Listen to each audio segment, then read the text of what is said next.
When a starving mother was turned away from the last store in town, a mysterious cowboy appeared from the shadows with three words that would change everything.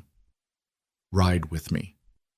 What happened next in that frozen Wyoming winter of 1883 wasn't just about survival. It was about a stranger who saw what no one else would, and a woman brave enough to trust again. Stay until the end to see how one act of kindness rebuilt two broken lives, and comment your city below so I can see how far this story travels across the world. The wind that December carried teeth. It bit through wool, through skin, through the last shreds of dignity Nora Hayes had left. She stood on the weathered planks outside Thornton's Dry Goods in Sheridan, Wyoming territory, her fingers white-knuckled around the handle of an empty wicker basket. Inside that basket should have been flour, beans, salt pork, something, anything, to put on the table for her boy. Instead, there was nothing but air and shame. "I said no credit, Mrs. Hayes." The shopkeeper's voice carried through the half-open door, loud enough for the entire street to hear. Samuel Thornton stood in his pressed vest and clean collar, a man who'd never missed a meal in his life, looking at her like she was something tracked in on a boot heel. "Mr. Thornton, please?" Nora's voice came out smaller than she wanted, and she hated herself for it. "Just until spring. My husband's pension, there's been a delay with the territorial office, and I've got a boy at home who—" "Your husband's been dead 3 years, ma'am." Thornton's face was stone, and his pension dried up 2 years back. "Now I've carried your account as long as Christian charity allows, but I got a business to run. You understand." She didn't understand. She understood hunger.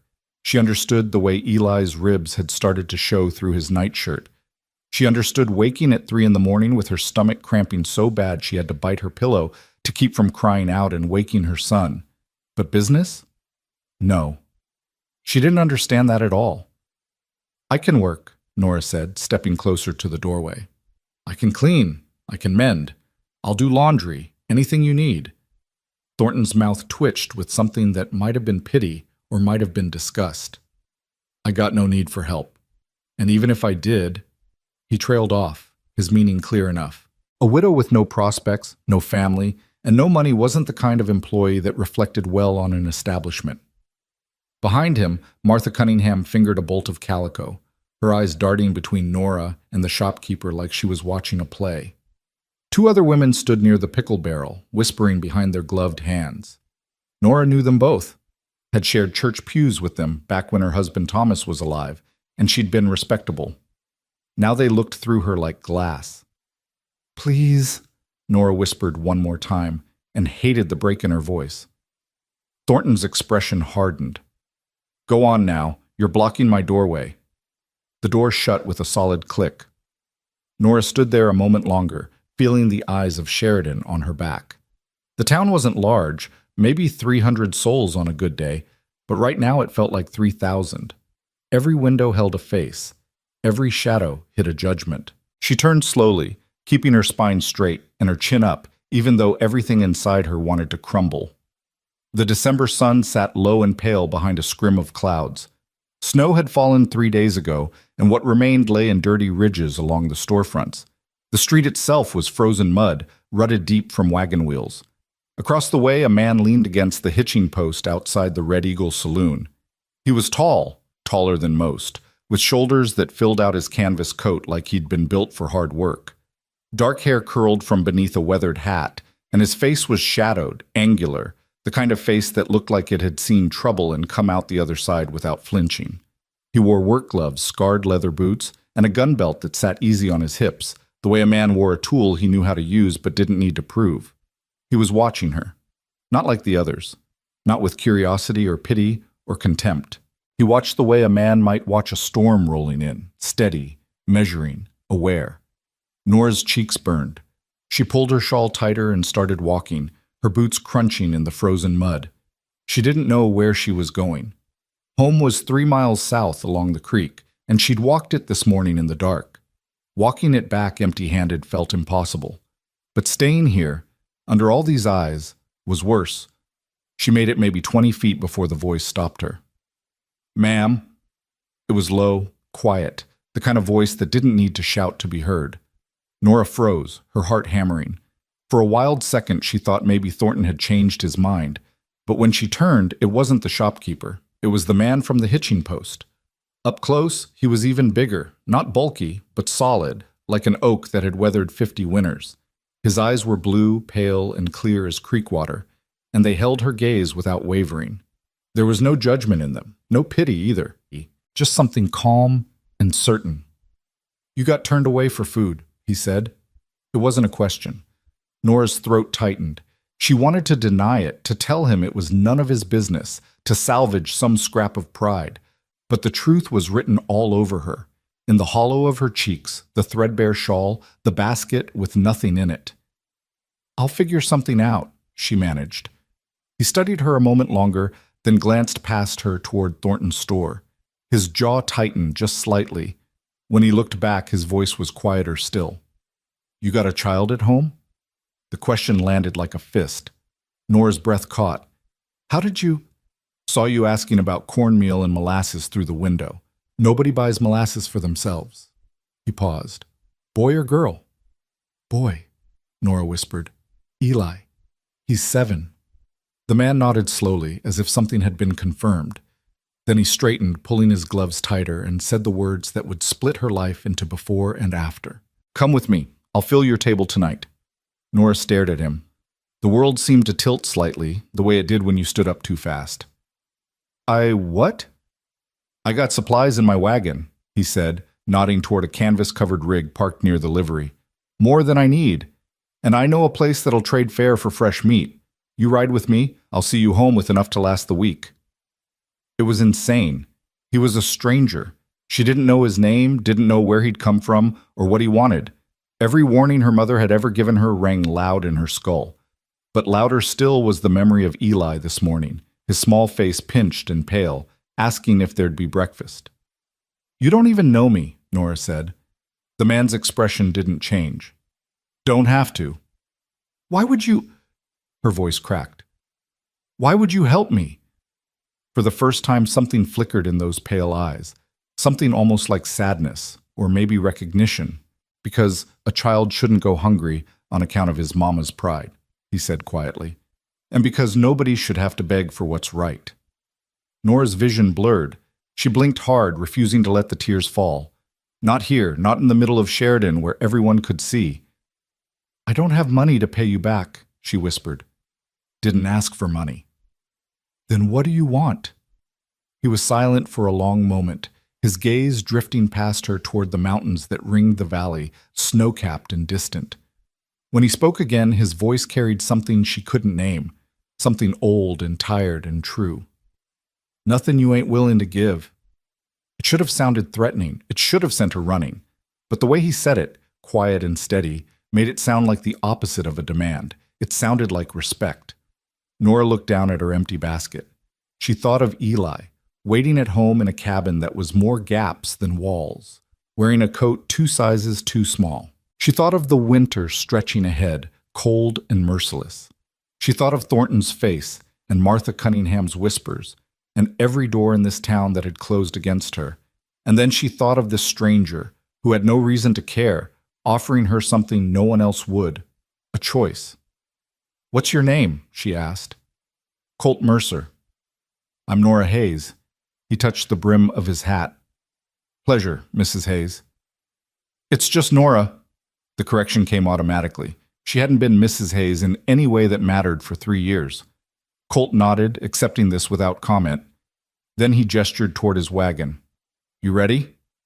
Nora looked back once at Thornton's store, at the warm glow of the lamps inside, at the people moving behind the glass like actors in some play she was no longer part of. Then she turned back to Colt Mercer, this stranger with steady eyes and a voice like gravel and grace, and did something she hadn't done in 3 years. She said yes. "So?" Colt's wagon was old but well kept, the wood oiled and the canvas patched but clean. 2 horses stood in the traces, a matched pair of roans with kind eyes and good feet. Colt offered his hand to help her up onto the bench, and Nora took it, feeling the rough calluses through her worn gloves. He settled beside her, taking up the reins with easy confidence, and clicked his tongue. The horses leaned into their collars, and the wagon lurched forward with a creak of wood and leather. They rolled down Main Street slowly, the wheels crunching through frozen mud. Nora kept her eyes forward, feeling the stairs like brands against her back. Let them look. Let them whisper. She was past caring. Colt didn't speak, and for that she was grateful. The silence between them wasn't uncomfortable. It was just there, like the cold or the sky. He drove with the reins loose in his hands, his posture relaxed, and Nora found herself studying him from the corner of her eye.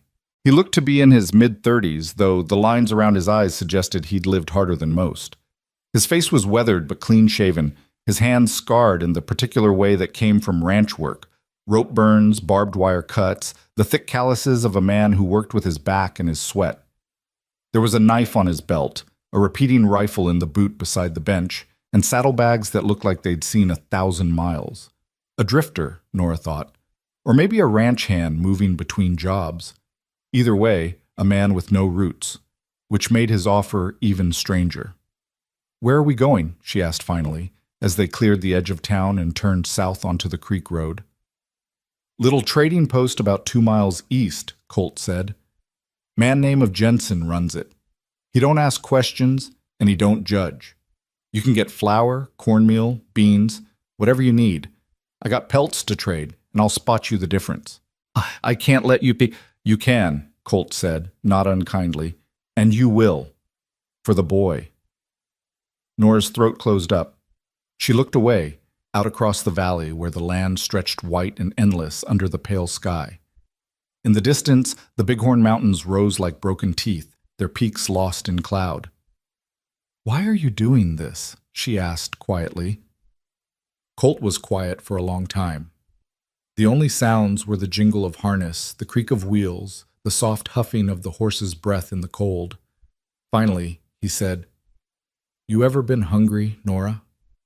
The use of her name, spoken so naturally, made something in her chest tighten. "Yes," she whispered. "I mean really hungry, not missing a meal. I mean days without food, weeks, the kind of hungry where you stop feeling it and start feeling nothing at all."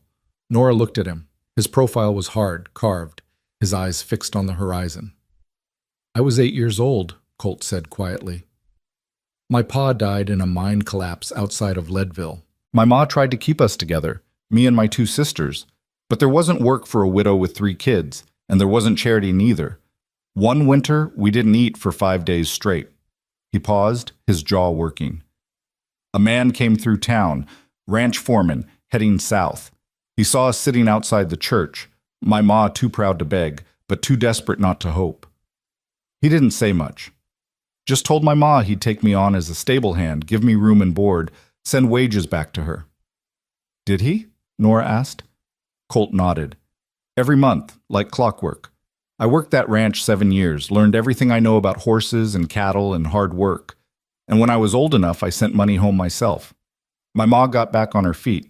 My sisters got married. They're safe now." He turned to look at her, and his eyes were full of something old and deep. "I ain't never forgot that foreman's face," Colt said, "or the way he didn't make my ma feel small for needing help. He just saw a problem and fixed it because it was the right thing to do." He looked back at the road. "I figure if I can do the same, I ought to." Nora's vision swam. She blinked hard, her hands twisting in her lap. "You don't owe me this," she said. "Maybe not," Colt agreed, "but your boy don't owe the world his hunger neither." They rode in silence after that, the wagon rocking gently over the frozen ruts. Nora felt something loosening in her chest, something that had been clenched tight for so long she'd forgotten it was there. Hope. Dangerous, fragile, impossible hope. Jensen's trading post sat in a shallow draw where Goose Creek bent east, a squat log building with a sod roof and a crooked chimney leaking smoke. A hand-painted sign hung over the door. Jensen's, fair trade, no credit. Colt pulled the wagon up to the hitching rail and set the brake. "Wait here," he said, swinging down. "I'll bring him out." He disappeared inside, and Nora sat alone in the cold, her breath steaming. Her heart hammered against her ribs. This was real. This was happening. A stranger was buying her food because her own town had turned its back. She should have felt ashamed. Instead, she felt something closer to relief. The door opened and Colt emerged with a man half his size, wiry, grizzled, with a beard that looked like a bird's nest and eyes sharp as broken glass. Jensen took one look at Nora and spat tobacco juice into the snow. "She good for it?" he asked Colt. "I'm good for it," Colt said calmly. Jensen grunted. "What's she need?" Colt glanced at Nora. "Ma'am?" Nora climbed down from the wagon, her legs shaky. "Flour," she said quietly. "Cornmeal, beans, salt pork if you have it, molasses, coffee." Jensen scratched his beard. "That'll run you about $4. Nora's stomach dropped. $4 might as well have been 400, but Colt just nodded. "I got pelts in the back. 3 beaver, 2 mink, and a wolf hide. That cover it?" Jensen's eyes gleamed. He walked around to the back of the wagon, pulled back the canvas, and examined the pelts with the air of a man who knew his business. He ran his fingers over the fur, checked the curing, held them up to the light. "Pelts are good," he said finally. "Real good. I'll give you $6 trade." "Done," Colt said. "Put 4 toward her supplies. I'll take the rest in tobacco and ammunition." Jensen grinned, showing 3 missing teeth. "Now, that's a deal I can work with." They shook on it, and Jensen waved Nora inside. The trading post was cramped and dim, lit by a single oil lamp and smelling of leather, tobacco, and dried meat. Shelves lined the walls, stacked with canned goods, bolts of fabric, tools, traps, and ammunition. A pot-bellied stove glowed in the corner, throwing off blessed heat. Jensen moved with surprising speed, pulling items from shelves and thumping them onto the counter. Flour in a burlap sack, cornmeal, a tin of molasses, a slab of salt pork wrapped in wax paper, coffee beans in a small cloth bag. Nora watched it pile up, her chest tight. This was more food than she'd seen in 6 months. "You need anything else?" Jensen asked, eyeing her worn shawl. "Got some wool blankets in the back, good ones." Nora hesitated, then shook her head. "This is enough. More than enough." Jensen shrugged. "Suit yourself?" He glanced past her toward Colt, who stood by the door, arms crossed, watching. "You got yourself a good man there, missus. Don't let him go." Heat rushed to Nora's face. We're not. "Course not," Jensen said, but he was grinning like he didn't believe her.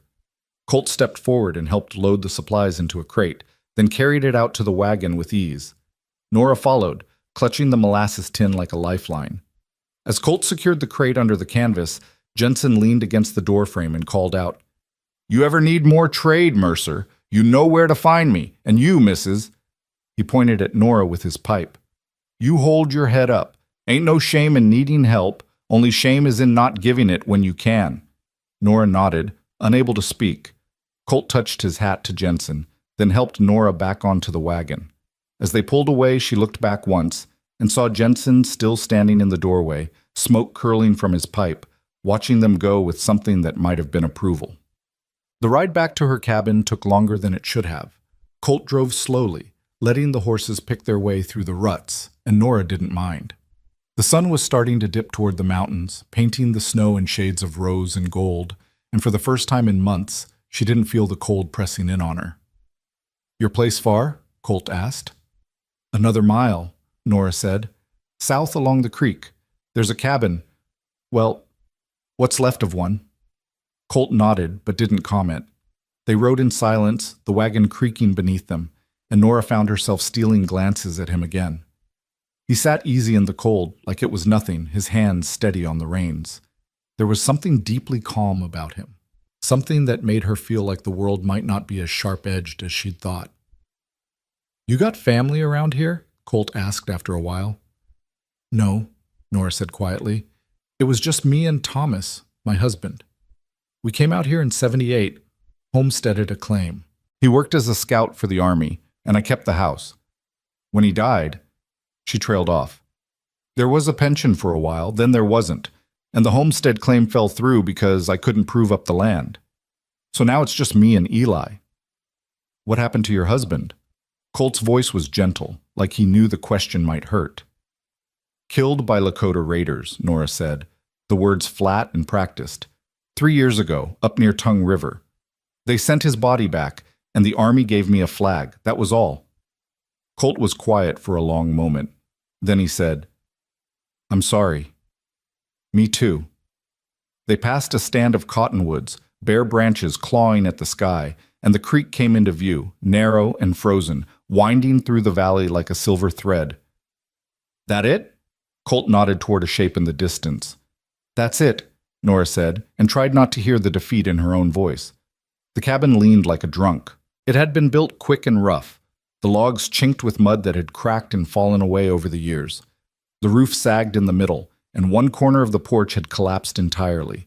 Smoke rose from the chimney, thin and weak, barely enough to keep the frost out. Colt pulled the wagon up to the porch and set the brake. He didn't say anything about the state of the place, which Nora appreciated more than she could say. The door flew open, and Eli burst out. He was small for 7, too small, with knobby knees and arms like sticks. His hair was dark like hers, his eyes wide and bright despite the hunger. He wore a coat that had belonged to his father, the sleeves rolled up half a dozen times, and boots that were more whole than leather. "Mama!" he shouted, then stopped dead when he saw Colt. "It's all right," Nora said quickly, climbing down.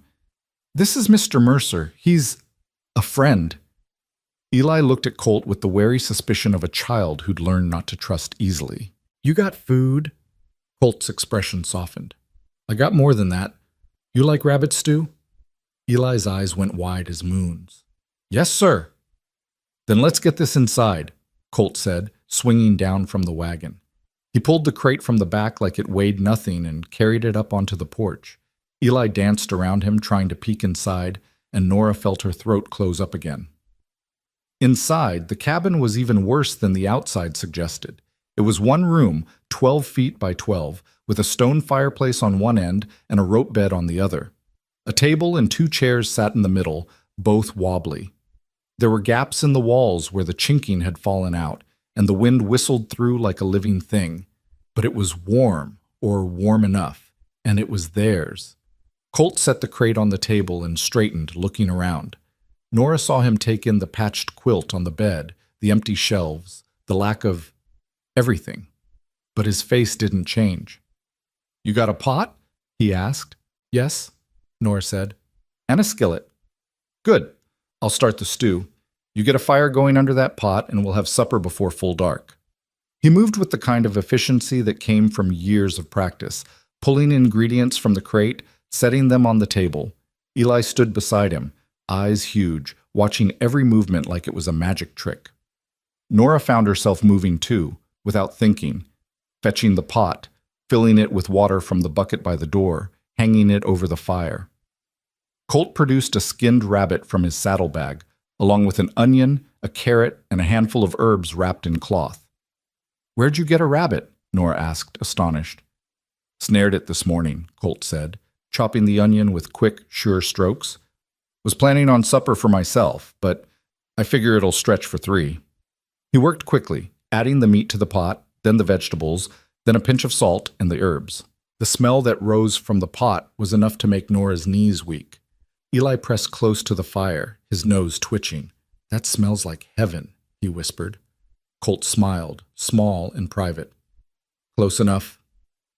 While the stew simmered, Colt pulled flour and cornmeal from the crate. "You got a bowl?" he asked Nora. She handed him one, and he set to work making biscuits, measuring by eye, his hands quick and practiced. Nora watched, fascinated. She'd never seen a man cook like this. Not just competent, but comfortable, like it was second nature. "You do this often?" she asked. "Every day," Colt said, kneading the dough. "Can't afford to eat out when you're riding from job to job."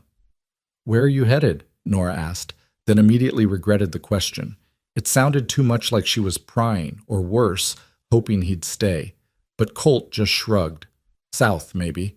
There's a ranch outside of Casper that needs hands come spring, or maybe I'll head west, try my luck in Montana." He looked up, his blue eyes meeting hers. "Why?" "Just curious," Nora said quickly, turning away to stir the stew, but she felt his gaze linger a moment longer before he went back to his biscuits. By the time the sun set, the cabin was filled with warmth and the smell of food. Colt pulled the biscuits from the fire, golden and perfect, and ladled stew into 3 tin bowls. They sat at the table. Eli practically vibrating with excitement, Nora feeling like she was in a dream, and Colt quiet and steady between them. "Go ahead," Colt said to Eli. "Dig in." Eli didn't need to be told twice. He grabbed a biscuit and tore into it, then shoveled stew into his mouth so fast Nora was afraid he'd choke. "Slow down," she said gently. "It's not going anywhere." But Eli couldn't slow down.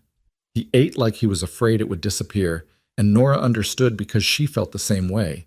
The stew was rich and savory, the biscuits soft and buttery, and it was the best meal she'd had in years. Colt ate slowly, watching them both with something that might have been satisfaction.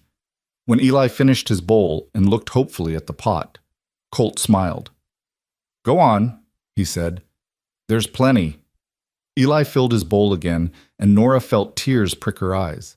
She blinked them back and focused on her own food, but the gratitude was overwhelming. When supper was done and the bowls scraped clean, Eli slumped back in his chair with a sigh of pure contentment.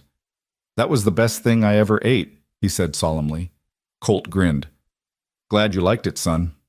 The word son made Eli's face light up, and Nora's heart clenched. Her boy was so hungry for kindness, for a man's attention, for something steady. She'd tried to be enough for him, mother and father both, but she knew she was failing. "Mr. Mercer," Eli said, suddenly serious, "are you going to stay?" The question hung in the air. Nora froze, her breath catching. Colt looked at Eli for a long moment, then at Nora. His expression was unreadable. "Don't know yet," he said finally. "Why?" "Because Mama needs help," Eli said simply, "and I can't do it all by myself." Nora's face burned. "Eli, it's all right," Colt said quietly. He looked at Eli, his gaze steady and kind. "You're a good boy for looking out for your mama. That's a man's job, and you're doing it well." Eli's chest puffed up a little. "But I'll tell you what," Colt continued, "I'll stick around a bit. Make sure you got enough wood for the winter. Maybe patch that roof. How's that sound?" "Really?" Eli's eyes went wide. Colt nodded. "Really?" Nora opened her mouth to protest, to say he didn't have to, that they'd manage, that she didn't want to be a burden. But the words wouldn't come. Because the truth was, she did need help. And Eli couldn't do it alone. And this stranger with steady hands and a quiet voice was offering her something she'd thought was gone forever. A chance. "Thank you," she whispered. Colt looked at her across the table, the firelight flickering in his blue eyes. "Don't thank me yet," he said softly. "Still got a lot of work to do." Outside, the wind howled across the valley, shaking the cabin's walls. But inside, for the first time in 3 years, Nora Hayes felt warm. And for the first time in 3 years, she didn't feel alone. Colt Mercer kept his word. The next morning arrived cold and clear, the sky a hard blue that promised no mercy. Nora woke before dawn, as she always did, her body trained by years of survival to rise when the world was still dark. She lay under the thin quilt for a moment, listening to Eli's soft breathing from his pallet near the fire, and wondered if yesterday had been real or just some fever dream born of desperation. Then she heard the sound of an axe biting into wood. She sat up fast, her heart hammering. Through the gap in the chinking, she could see movement in the yard, a tall figure working in the gray pre-dawn light, steady and rhythmic. Colt had made camp somewhere nearby, she realized. He hadn't left. Nora dressed quickly in the cold, pulling on her worn dress and the shawl that was more holes than wool. She stepped out onto the sagging porch and stopped. Colt stood in the yard, his coat hung on a fence post, working in just his shirt despite the cold. He'd found her pathetic woodpile, little more than a few half-rotted branches, and was systematically splitting logs he must have hauled from somewhere down by the creek. The axe rose and fell with the precision of long practice, and already there was a neat stack of firewood growing beside the cabin. He looked up when he heard the door, lowering the axe. His breath steamed in the cold air. "Morning," he said, as if this were the most natural thing in the world. "You came back," Nora said stupidly. "Said I would." He buried the axe in the stump he was using as a chopping block and reached for his coat. "Figured you could use the wood. Gets colder before it gets warmer." Nora wrapped her arms around herself, fighting the urge to cry. She'd forgotten what it felt like when someone did what they said they would do. "I'll make coffee," she managed. "I'd appreciate that." She went back inside and built up the fire with hands that shook slightly. The cabin still smelled of last night's stew, and there were leftovers in the pot, enough for breakfast. She set coffee to boil and watched through the window as Colt worked, his movements efficient and unhurried. By the time the sun crested the mountains, painting the snow gold, he'd split enough wood to last them a week. He stacked it against the cabin wall where it would stay dry, then came inside stomping snow from his boots. "Coffee smells good," he said. Nora poured him a cup, her hand steadier now. "There's stew left from last night. Not much, but that'll do fine." Eli stirred then, his dark hair sticking up in all directions. He blinked at Colt, then his face split into a grin. "You're still here." "Told you I would be," Colt said, accepting the coffee from Nora with a nod of thanks. "You gonna teach me to split wood?" Eli asked, scrambling out of bed. "Maybe when you're bigger. For now, you can help me stack it. That's important work too." Eli practically glowed. Nora ladled out stew for all three of them, and they ate in comfortable silence. When breakfast was done, Colt pushed back from the table and looked around the cabin with an assessing eye. "That roof needs work," he said, "and those gaps in the walls. You got any spare lumber?" Nora shook her head. "Thomas used everything we had just to build it. I've been stuffing the gaps with rags and old newspaper." Colt nodded slowly. "All right, I'll see what I can do with what's around. Eli, you want to help?" "Yes, sir." They worked through the morning, Colt teaching Eli how to gather pine pitch from the trees down by the creek, how to mix it with dried grass to make chinking for the walls. Nora watched from the window as her son followed the tall cowboy around like a shadow, his small face serious with concentration. She should have felt guilty, should have told Colt he didn't need to do this, that they'd manage, but the words wouldn't come. Instead, she found herself cleaning the cabin with an energy she hadn't felt in months, sweeping the dirt floor, scrubbing the table, mending the tears in Eli's coat that she'd been putting off for weeks. Around noon, Colt came back inside carrying an armload of stripped willow branches. "These'll help patch the roof," he said. "Won't be perfect, but it'll keep the snow out." "How long have you been awake?" Nora asked, suddenly realizing he must have been working since before dawn. "Long enough." He set the branches down and accepted the cup of water she offered. "I don't sleep much anyway."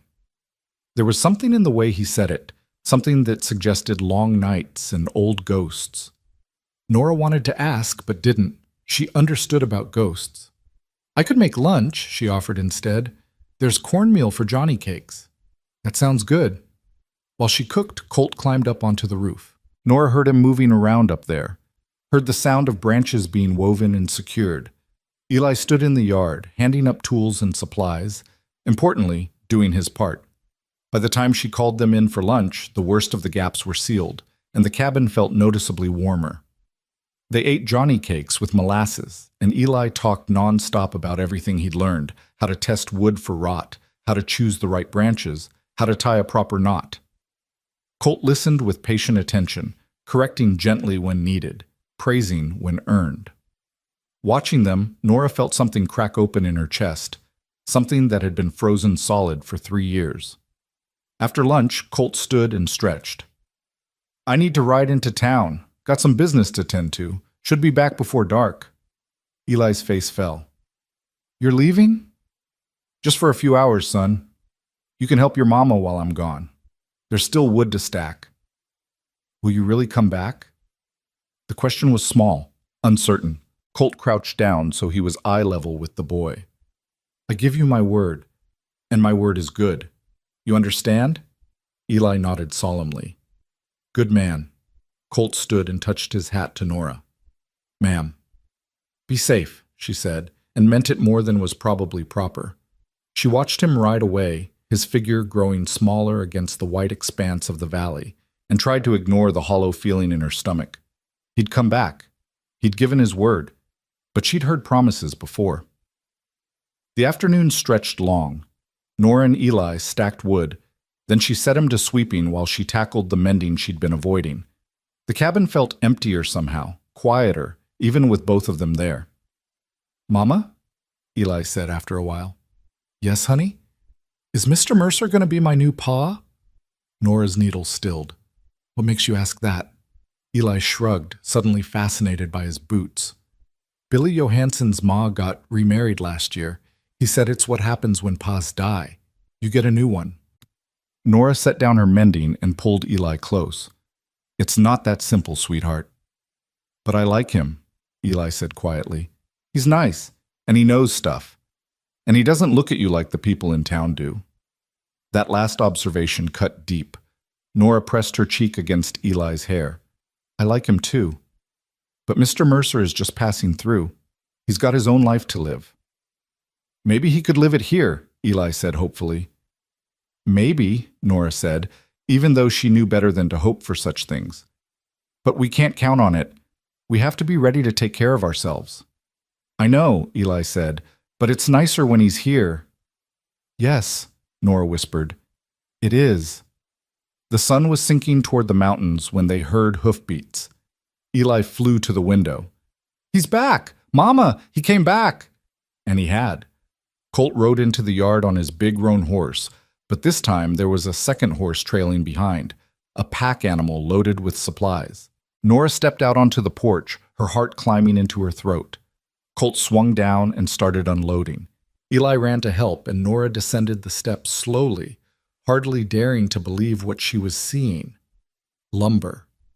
Good lumber, cut and planed. A roll of tar paper. A box of nails. A pane of glass for the window that had been stuffed with rags for 2 years. Cans of food. A bolt of wool fabric. A small sack that looked like it might be sugar. What is all this? Nora breathed. Supplies, Colt said simply. Figured if I'm going to fix this place proper, I need proper materials. I can't pay for this. Didn't ask you to. He kept unloading, not meeting her eyes. Had some back wages coming from a ranch up north. Been carrying the scrip around for months. Might as well use it for something worthwhile. Nora stood frozen, watching him work. Eli had already grabbed an end of the lumber and was trying to help carry it, his small face bright with effort. The supplies kept coming, more than she could have bought with 6 months' worth of money back when she'd had money. Why? The word came out broken. Why are you doing this? Colt finally stopped and turned to face her. In the fading light, his eyes were very blue and very serious. Because that boy in there deserves a house that don't leak, he said quietly. And because you deserve not to freeze to death trying to keep him warm. And because... He paused, seeming to choose his words carefully. Because when I rode away from here this afternoon, all I could think about was riding back. And that ain't something that happens to me much. The confession hung in the cold air between them. Nora's breath caught. I don't understand you, she whispered. Don't have to understand it, Colt said. Just have to let me help. Before she could respond, Eli called out from the cabin. Mr. Mercer, where do you want this? The moment broke. Colt turned away, and Nora pressed her hand to her chest, feeling her heart hammer against her ribs. She didn't understand him. Didn't understand why a drifting cowboy would spend his wages on a broken cabin and a widow he barely knew. But she was starting to understand something else. She was starting to hope. And that was terrifying. They spent the evening unloading and organizing supplies. Colt carried the heavy lumber like it weighed nothing, stacking it carefully under the eaves where it would stay dry. The tar paper he rolled out to inspect, nodding with satisfaction. The glass pane he handled with particular care, wrapping it in cloth and setting it inside where it wouldn't break. Nora made supper from the supplies he'd brought, beans with salt pork, cornbread, and coffee that was actually fresh instead of thrice-boiled grounds. There was even a tin of peaches, which Eli regarded with the reverence usually reserved for religious artifacts. Can we open it? He asked breathlessly. Save it for something special, Nora said. This is special, Eli insisted. Mr. Mercer came back. Colt laughed, a low, rusty sound, like he didn't do it often. The boy makes a fair point. So they opened the peaches and ate them with the cornbread, the sweet syrup sticky on their fingers, and Nora couldn't remember the last time she'd seen her son smile so wide. After supper, Colt pulled out a whetstone and started sharpening his knife, while Eli peppered him with questions. Where had he been? What had he seen? Did he know how to shoot a gun? Could he teach him? You're too young for shooting yet, Colt said. But I can teach you other things. How to read tracks, how to tell good water from bad, How to start a fire in the rain. Really? Really, those things will keep you alive longer than any gun. Eli absorbed this wisdom solemnly. Then, with the sudden topic shift of children, he asked, "Do you got a family?" Colt's hand stilled on the knife. For a moment, Nora thought he wouldn't answer. Then he said quietly, "Had one once. My ma passed 5 years back. My sisters are married and settled. Got nieces and nephews I ain't never met." "Why don't you visit them?" Eli asked. "They got their lives. I got mine." Colt went back to sharpening, the steel singing against the stone. "I ain't much for staying in one place." "Why not?" It was such a simple question, asked with such genuine curiosity, that Colt actually paused to consider it. "I guess," he said slowly, "because every place I ever stayed, I eventually had to leave. Got to where it was easier just to keep moving. Don't miss what you never stopped for." "That sounds lonely," Eli said. Colt looked at the boy for a long moment. "Sometimes it is," he admitted. Nora's throat tightened. She busied herself cleaning up the supper dishes, but she was listening to every word. "You could stay here," Eli said hopefully. "Then you wouldn't be lonely." "Eli," Nora said gently, "don't pester Mr. Mercer." "I'm not pestering. I'm just saying—" "It's all right," Colt interrupted. He slid the knife back into its sheath and looked at Eli with surprising gentleness. "I appreciate the offer, son, but I got obligations, places I said I'd become spring." "Oh." Eli's face fell. "How long can you stay?" "Don't know yet. Long enough to get this place fixed proper. After that—" He shrugged. "We'll see." It wasn't a promise, but it wasn't a no either. Eli seemed to take comfort in that, settling back against the hearth with a contented sigh. Later, after Eli had fallen asleep, Nora stepped out onto the porch for a breath of air. The night was cold and clear, the stars sharp as broken ice. She wrapped her shawl tighter and stood looking out at the valley, at the dark line of the creek, at the mountains black against the sky. The door opened behind her and Colt stepped out. He didn't speak, just stood beside her, his presence solid and warm. "You didn't have to do all this," Nora said finally. "I know. I can't repay you. Didn't ask you to." "Then what do you want?" She turned to face him, frustrated and grateful and confused all at once. "Nobody does this much for nothing. There has to be something you want." Colt was quiet for a long moment, his eyes on the horizon. When he spoke, his voice was low and honest. "I want to know that when I ride out of here, you and that boy will be all right. That you'll have a roof that don't leak and walls that keep the cold out and food enough to last the winter. That's what I want." "Why does it matter?" Nora whispered. "Why do we matter?" He turned to look at her then, and the starlight caught in his eyes. "Because I ain't seen someone fight as hard as you're fighting in a long time," he said quietly. "Because you got every right to be bitter and broken, but instead you're standing here trying to keep your boy safe and fed and loved. That takes a kind of courage most folks don't have." He paused. "And because when I saw you standing outside that store yesterday, something in me just knew you were worth stopping for." Nora's vision blurred. "I'm not special. I'm just trying to survive." "That's what makes you special," Colt said. "You're still trying." They stood together in the cold, not touching but close enough to share warmth. Nora felt something shifting inside her, something that had been locked down tight for 3 years starting to open. "How long will you stay?" she asked, echoing Eli's question. "As long as it takes," Colt said, "and maybe a little longer." It wasn't a promise, but it was enough. The next morning, Colt started on the roof in earnest. He worked through the morning cold, tearing off the worst of the rotted shingles and replacing them with new lumber.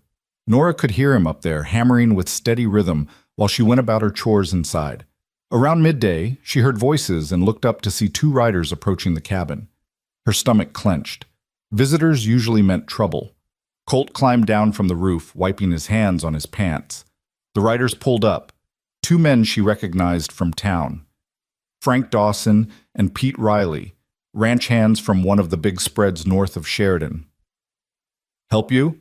Colt asked, his tone neutral but his posture watchful. Dawson, the older of the 2, spat tobacco juice into the snow. Just curious what you're doing out here, friend. This is Ms. Hayes's place. I know whose place it is. She hired me to do repairs. That's so? Dawson looked toward the cabin where Nora stood in the doorway. You paying him, Nora? Because word in town is you ain't got two coins to rub together. Heat flooded Nora's face. That's none of your concern, Frank. Just seems odd, Riley chimed in. A stranger coming around doing all this work for free makes a man wonder what he's expecting in return. The insinuation was clear and ugly. Colt went very still. You got something to say, he said quietly. Say it plain. Dawson grinned, showing brown teeth. Just saying it's interesting. Widow woman, man passing through. People talk. Let them talk, Colt said. I ain't concerned with gossip. Maybe you should be. This here's a decent community. We look after our own. Funny, Colt said, his voice dropping lower. Because from where I'm standing, your decent community let this woman and her boy damn near starve, so you'll forgive me if I don't take lessons in decency from you. Dawson's face darkened. You best watch your mouth, Drifter. Or what? Colt's hand didn't move toward his gun, but something in his posture shifted. You gonna run me off? You're welcome to try. The air went tight and dangerous. Riley's hand dropped toward his pistol, and Nora's heart stopped. Frank, Pete. She stepped off the porch, forcing her voice to stay calm. Mr. Mercer is here because I asked him to be. He's been nothing but respectful. If you got a problem with that, you can take it up with me. Dawson looked at her, his expression caught between contempt and something uglier. You sure that's the story you want to stick with, Nora? Because once your reputation's gone, my reputation was gone the day Tom died, and this town decided I wasn't worth helping, Nora said, surprised by the steel in her own voice. So you can take your concern and ride back to town with it. We don't need it here. For a long moment, nobody moved. Then Dawson spat again and yanked his horse's head around. Don't say we didn't warn you, he muttered, and kicked his horse into a trot. Riley followed, casting one last dark look over his shoulder. When they were gone, Nora let out a shaking breath. Colt stood motionless, watching until the riders disappeared over the rise. I'm sorry, Nora said quietly. I didn't think... You got nothing to apologize for. Colt turned to face her, and his eyes were hard. But they're right about one thing. People will talk. Let them. Nora. He said her name gently. I don't care what they say about me. But you and Eli, you gotta live here after I'm gone. If they decide you're not respectable, then they'll treat me exactly like they already do, Nora interrupted. I lost respectable 3 years ago, Colt. All I got left is survival. And right now, you're the only reason we might actually survive the winter. She wrapped her arms around herself. So let them talk. At least we'll be warm while they do it. Something shifted in Colt's expression, something almost like admiration. You're tougher than you look. I have to be. He nodded slowly, then looked back at the roof. Then I better get back to work. Weather's turning. Want to have this sealed before the next snow. He climbed back up, and Nora went inside, her hands still shaking. Through the window, she could see Eli playing with a stick near the woodpile, oblivious to what had just happened. She was glad. Let him have one more day of believing the world was kind. The afternoon passed in tense quiet. Nora couldn't shake the feeling of being watched, though when she looked, there was nothing but empty valley. By evening, Colt had finished the worst of the roof and come inside to warm up. It'll hold now, he said, accepting coffee gratefully. Next storm won't get through. Thank you. He looked at her across the small cabin. You worried about those men? A little, Nora admitted. They'll tell everyone in Sheridan. By Sunday, the whole town will know you're here. That bother you? It should. She stirred her coffee absently. But honestly, I can't bring myself to care. They already decided I was beyond help. At least now I actually am getting help. Colt's mouth quirked in something that might have been a smile. You got more spine than half the men I've known. Spine doesn't put food on the table.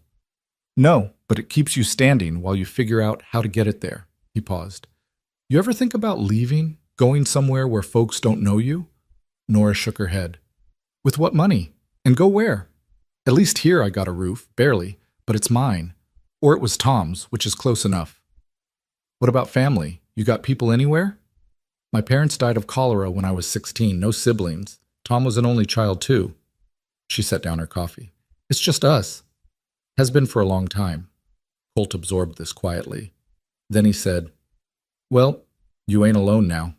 The word settled into Nora's chest like a warm coal. She wanted to ask what he meant, how long now would last, whether he meant it as more than just these few days. But she was afraid of the answer, so she just nodded.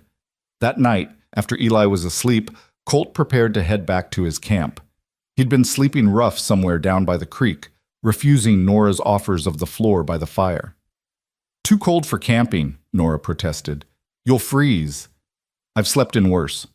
He pulled on his coat, checking that his rifle was secure. Besides, with those men sniffing around, it's better if I'm not here at night. Don't need to give them more to talk about. I don't care what they... I know you don't, but I do. His expression was serious. Your reputation matters, Nora. For Eli, if not for you. He'll have to grow up in this town. Go to school here, make friends here. I won't be the reason he gets treated like dirt. Nora wanted to argue, but she knew he was right. In a place like Sheridan, reputation was currency, and hers was already devalued. Better not to make it worse. Be careful, she said instead. It's dark. I'll be fine. He touched his hat. See you in the morning. She watched him disappear into the night, then barred the door and climbed into bed beside Eli. But sleep was long in coming. She lay in the dark listening to the wind, thinking about blue eyes and steady hands, and the way Colt said her name like it meant something. She was in danger, she realized, not from Colt, but from her own heart, which was starting to hope for things that couldn't be. The days that followed fell into a rhythm. Colt arrived each morning at first light and worked until dusk. He fixed the window, installed the glass pane so the cabin actually held heat.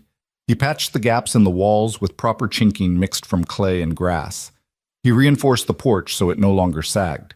He built shelves for the pantry and a proper ladder up to the loft where Eli could sleep, giving Nora back her privacy.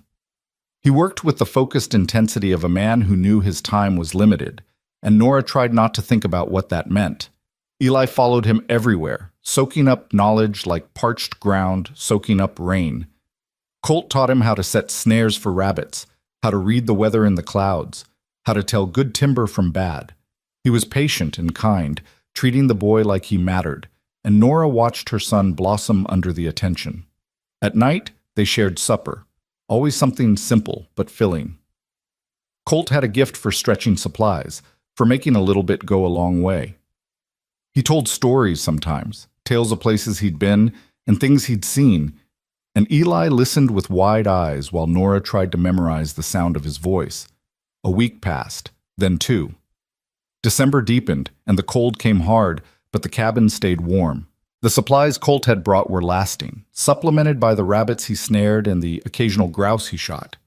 Nora found herself watching him when he wasn't looking, the way he moved, efficient and sure. The way his hands worked, scarred but gentle. The way he looked at her sometimes when he thought she wasn't paying attention, like he was trying to figure something out.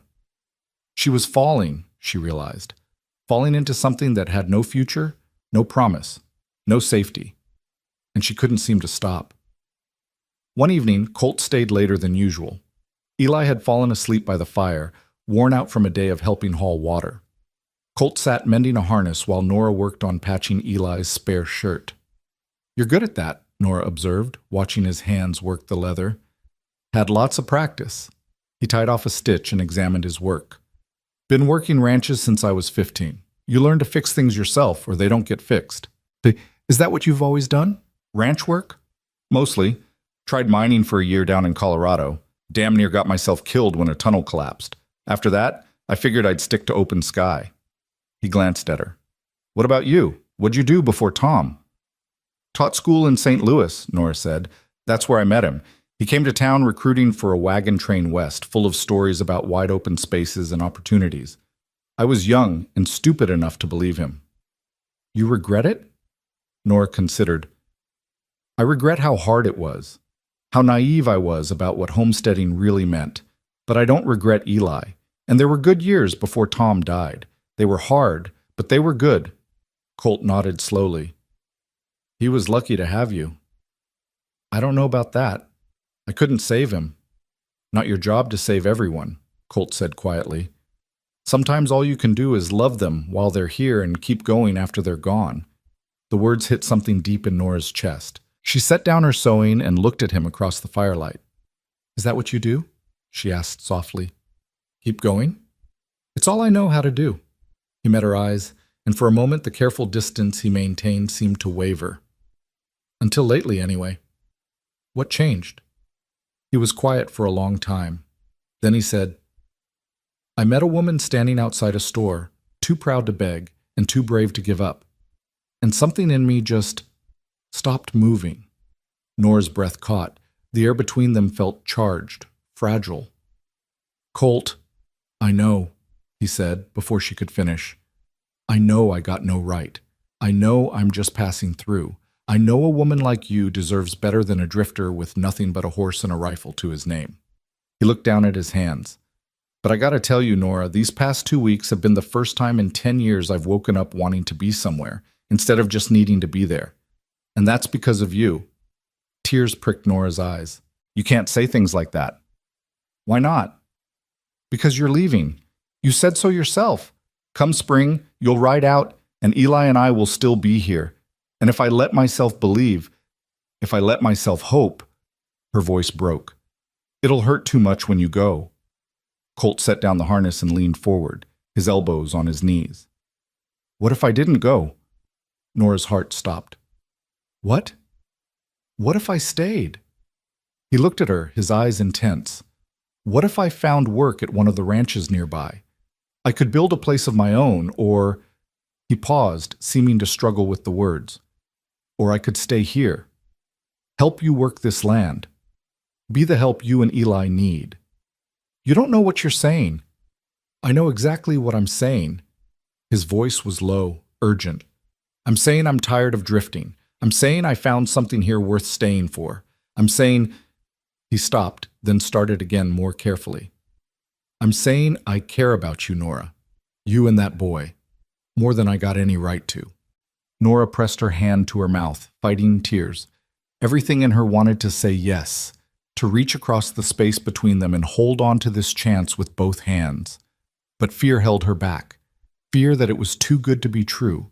Fear that he'd change his mind. Fear that she was just another charity case to him. I can't, she whispered. I can't let myself believe that. Something like pain crossed Colt's face. Why not? Because I've been let down before. Because people make promises they don't keep. Because... She looked at Eli sleeping peacefully by the fire. Because it's not just me anymore.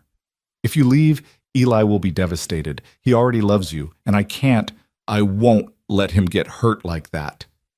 Colt followed her gaze to the sleeping boy. His jaw tightened. I wouldn't hurt him, he said quietly. Or you. You might not mean to, but if you go, then I won't go. He looked back at her, his expression fierce. Nora, I'm not making some half-baked promise here. I'm telling you I want to stay. That I'm choosing to stay.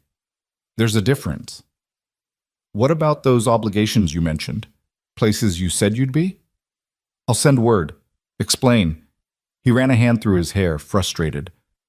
Look, I know you got no reason to trust me.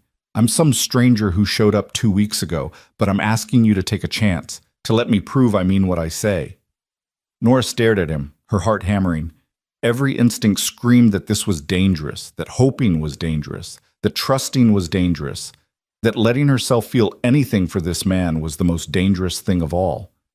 But another part of her, the part that was so tired of being afraid, so tired of facing everything alone, whispered that maybe, just maybe, this was real. I don't know how, she admitted finally. I don't know how to trust like that anymore. Colt's expression softened. Then don't. Not yet. Just let me stay. Let me keep helping. And maybe in time you'll see I'm not going anywhere. It wasn't a declaration of love. It wasn't even a promise, exactly. But it was honest and real, and more than anyone had offered her in 3 years. Slowly, Nora nodded. All right, she whispered. Stay. The word hung between them like a prayer. Colt's face transformed. Not quite a smile, but something close, something hopeful. "All right," he echoed. Outside, the wind picked up, rattling the newly patched walls. But inside, the fire burned warm, and for the first time in longer than she could remember, Nora Hayes felt something unfamiliar blooming in her chest. It felt dangerously like joy. The morning after Colt said he would stay, Nora woke to find 6 inches of fresh snow blanketing the valley. She stood at the window watching fat flakes drift down from a pearl gray sky, and for the first time in years the sight didn't fill her with dread. The cabin was warm, the pantry had food, and somewhere down by the creek, a man who'd promised not to leave was probably already awake, preparing for another day of work. She was right. By the time she had coffee boiling, she heard his boots on the porch, heard him stamping snow off before he knocked. It was a small courtesy, knocking instead of just walking in, but it meant something. Respect, boundaries, an acknowledgement that this was her home, and he was a guest in it. "Come in," she called. Colt pushed through the door carrying an armload of firewood, his hat and shoulders dusted white. "Morning," he said, his breath steaming. "Came early. Snow's just starting and I want to get the barn beam reinforced before it gets worse." Nora blinked. "What barn?" "That lean-to out back." He set the wood down carefully. "It's not much, but if we shore it up proper, you could keep a milk cow in there come spring, maybe some chickens. Give you a steady source of food." "I don't have a cow." "Not yet." He brushed snow from his coat. "But Jensen mentioned a widow over in Buffalo who's selling off livestock. If I can get some work at the Morrison Ranch, I could buy one. Trade labor for it, maybe." Nora stared at him, overwhelmed. He was talking about spring, about things that were months away, about a future that included him. "You really mean to stay?" she said quietly. Colt met her eyes, steady and sure. "I really mean to stay." Eli tumbled out of bed then, saw Colt, and let out a whoop of joy. "It snowed. Can we build a fort?" "After chores," Colt said, ruffling the boy's hair. "A man takes care of his responsibilities before he plays. You remember that?" "Yes, sir." Eli scrambled to get dressed, his small face serious with purpose. They ate breakfast quickly, cornmeal mush with molasses, and then Colt and Eli bundled up and headed out into the snow. Nora watched them through the window, saw Colt showing Eli how to clear a path, how to stack snow so it wouldn't drift against the door. Her son followed every instruction with intense concentration, desperate to please this man who'd become his hero. She understood the feeling. She was half in love with Colt Mercer herself, though she was terrified to admit it. The day passed in quiet industry. Colt worked on the lean-to while Eli helped as best he could, carrying tools and holding boards steady. Nora tackled the washing, then started on bread, her hands working the dough while her mind wandered to dangerous territory. What would it be like if Colt truly stayed? If this became their life, not just borrowed time, but something real and permanent? She tried not to hope too hard. Hope was expensive, and she'd spent all her currency on it 3 years ago when Tom died. Around noon, riders appeared through the snow. 3 of them this time, and Nora's stomach dropped when she recognized Samuel Thornton leading them. With him were Frank Dawson and Sheriff John Garrett, a hard-faced man who'd never shown her anything but cold courtesy. Colt saw them too. He set down his hammer and walked to meet them, his posture deceptively relaxed. Nora grabbed her shawl and hurried outside, Eli at her heels. "Afternoon, Mercer," Sheriff Garrett said, his voice neutral but his hand resting on his gun belt in a way that wasn't friendly. "Sheriff," Colt's tone matched his, polite, guarded. "Something I can do for you?" "Got some concerns." Garrett shifted in his saddle. "Mr. Thornton here tells me you've been staying out at Ms. Hayes' place pretty regular. That true?" "I've been helping with repairs. That a crime?" "Depends on what kind of repairs." Dawson leered from behind the sheriff. "Word is you've been here awful late some nights." Colt's jaw tightened, but his voice stayed level. "Word is wrong. I camp down by the creek. Only time I'm here is daylight, working. You can ask Ms. Hayes." All eyes turned to Nora. She lifted her chin and stepped forward, ignoring the way her heart hammered. "Mr. Mercer has been nothing but respectful," she said firmly. "He's fixed my roof, patched my walls, and made sure my son won't freeze this winter. That's all." That's all. Thornton's voice dripped with skepticism. Nora, be reasonable. A man doesn't do all that for nothing. What's he getting in return? The implication made Nora's face burn. How dare you? Easy now. Sheriff Garrett held up a hand. Nobody's accusing anybody of anything, but you got to understand, Nora, folks in town are talking. A single woman, a stranger living on her property. He's not living on my property, Nora snapped. He's working on it. There's a difference. Is there? Thornton leaned forward in his saddle. Because from where we're sitting, it looks like you've taken up with some drifter, and that reflects poorly on the whole community. The community that turned me away when I asked for help? Nora's voice shook with anger. That community? The one that watched me and my son go hungry and did nothing? You'll forgive me if I don't much care what they think. You should care, Garrett said, his tone hardening. You got a boy to raise. What kind of example you setting, having some man around without benefit of marriage? The word hung in the cold air like an accusation. Eli pressed against Nora's side, his small body trembling, and something in her snapped. Get off my land, she said, her voice low and fierce. Garrett's eyebrows rose. Now, Nora, I said get off my land. She took a step forward. This claim may not be proved up proper, but it's still mine by right of my husband's service. And I'm telling you to leave. All of you. We're just trying to help. You're trying to shame me. There's a difference. Nora's hands clenched into fists. Mr. Mercer has shown me more Christian charity in 2 weeks than this town has shown in 3 years. So you can take your concerns and your gossip and your hypocritical judgment and leave. Now. For a long moment, nobody moved. Then Colt stepped up beside Nora, not touching her but close enough to show solidarity. You heard the lady, he said quietly. Time to ride. Garrett's face darkened. You're making a mistake, Nora. Both of you. Maybe, Nora said. But it's my mistake to make. The sheriff held her gaze a moment longer, then jerked his horse's head around. Don't say we didn't warn you. Come on, boys. They rode off through the snow, and Nora stood shaking, adrenaline singing through her veins. Beside her, Colt let out a slow breath.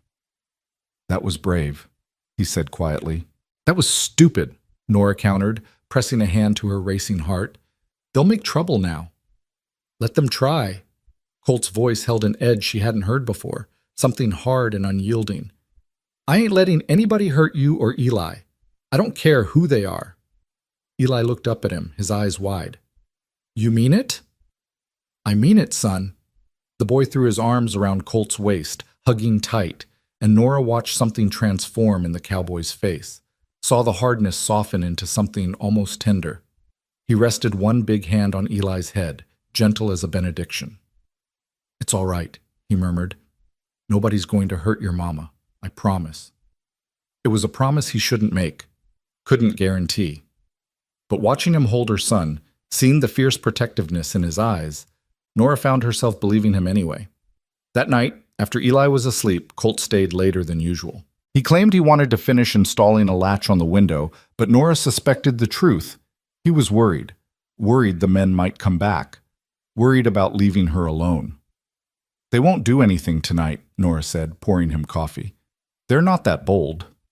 Maybe not, but I don't trust Dawson or Thornton. Colt accepted the cup, cradling it in his scarred hands. Men like that, they think they got a right to control everything around them. When someone pushes back, they push harder. I know. Nora sat across from him, suddenly exhausted. I should have just kept quiet. Let them say their piece and leave. No, Colt's voice was firm. You stood up for yourself, for us. That took courage. Or foolishness.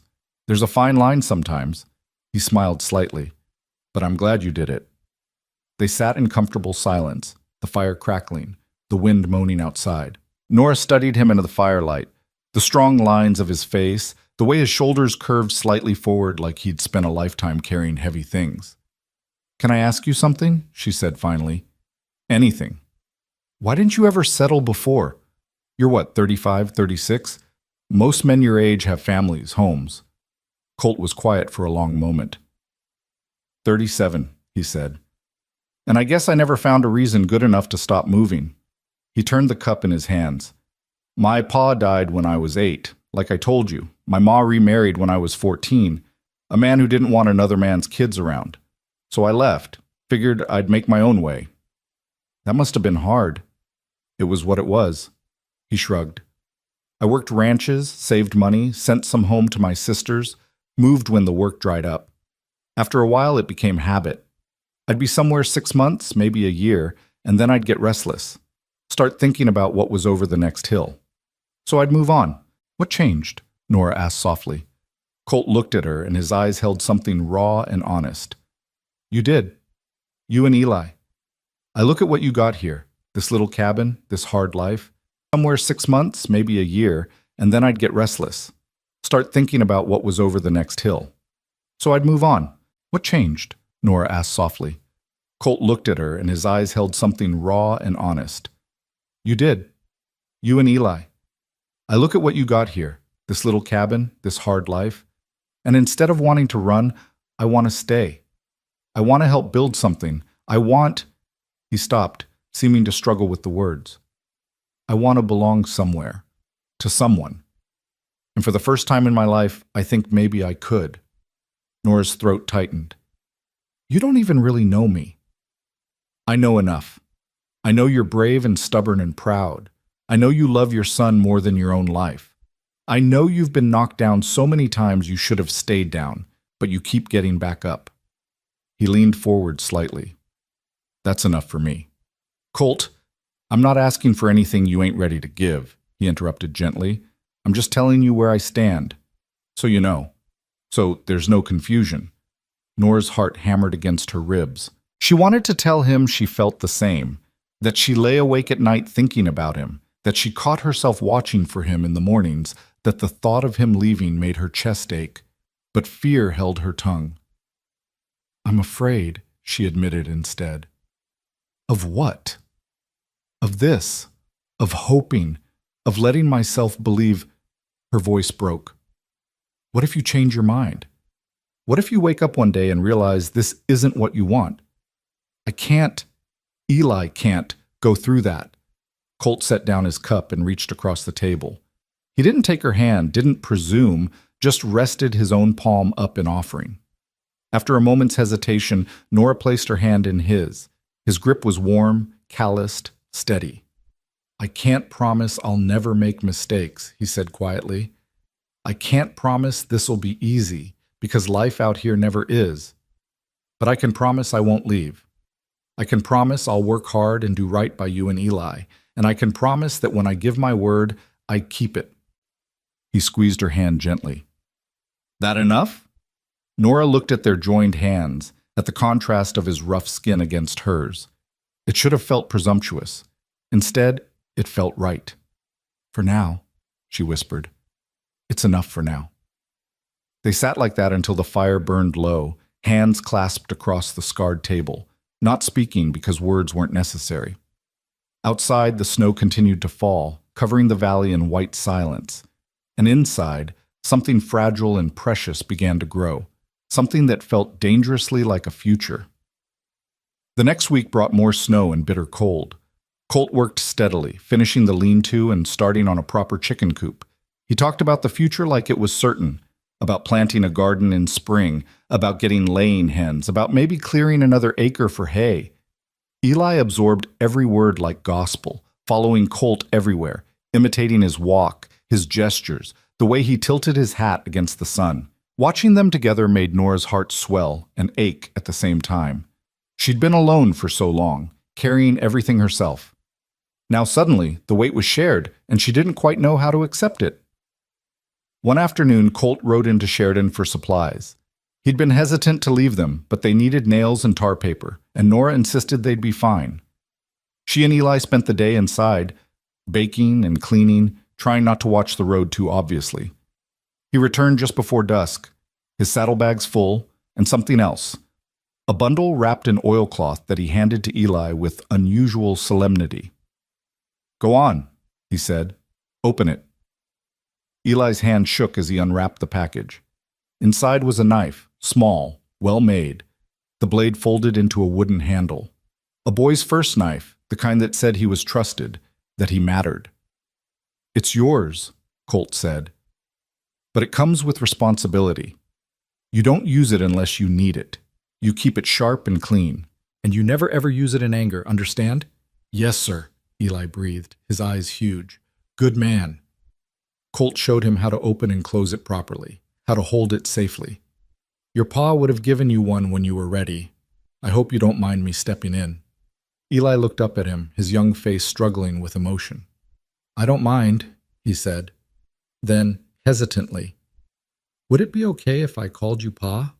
Not to replace my real Pa, but just because you're here and he's not? Nora's breath caught. She looked at Colt, saw something unguarded cross his face, surprise, emotion, something that might have been joy or might have been fear.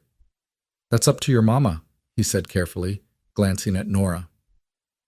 Nora's eyes burned with unshed tears. She looked at her son, at this good man who'd walked into their lives and refused to walk back out, and knew that whatever happened, they'd already crossed a line. Eli had already given his heart, and so, God help her, had she. It's all right with me, she said softly, if it's all right with Mr. Mercer. Colt, he corrected gently. And yes, son, it's all right with me. Eli launched himself at Colt, wrapping his skinny arms around the man's waist, and Colt held him tight, his eyes suspiciously bright. Over Eli's head, his gaze met Nora's, and something passed between them. An acknowledgement, an acceptance, a promise that didn't need words. They were becoming a family. The thought should have terrified her. Instead, it felt like coming home. Christmas came quietly. They had no decorations, no gifts beyond what Colt had already given. But Nora made Johnny cakes with the last of the molasses, and Colt surprised them with a small spruce tree he'd cut and dragged back, which they decorated with strips of cloth and strings of dried berries. Eli was beside himself with joy. He'd never had a Christmas tree before. Tom had always said they were foolishness, a waste of time. But Colt set it up near the fire and stepped back to admire their handiwork with the seriousness of a man appreciating fine art. Best tree I ever saw, he declared, and Eli beamed. That night, after Eli was asleep, Colt pulled something from his pocket and handed it to Nora, suddenly shy.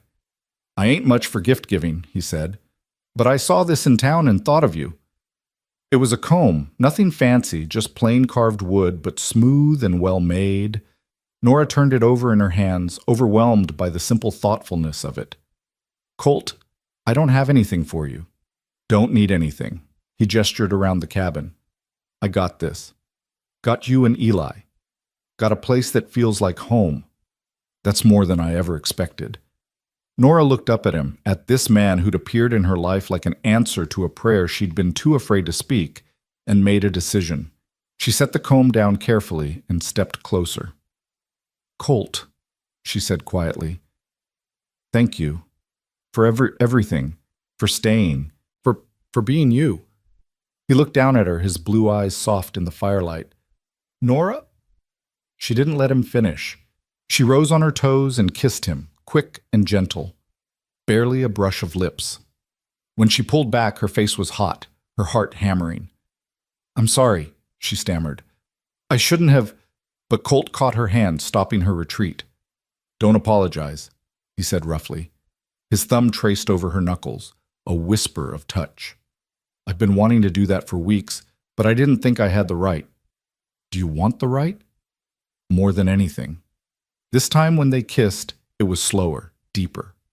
Colt's hand came up to cup her face, his touch reverent, and Nora felt something inside her crack open, something that had been frozen since Tom died, maybe longer.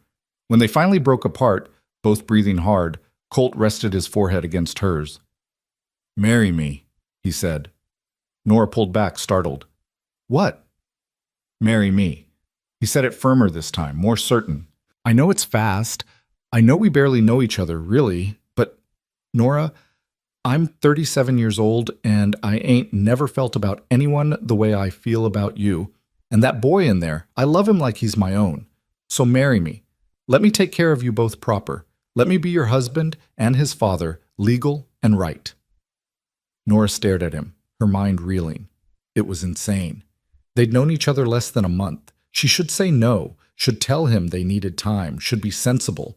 But when had being sensible ever gotten her anything but heartache? Yes, she heard herself say.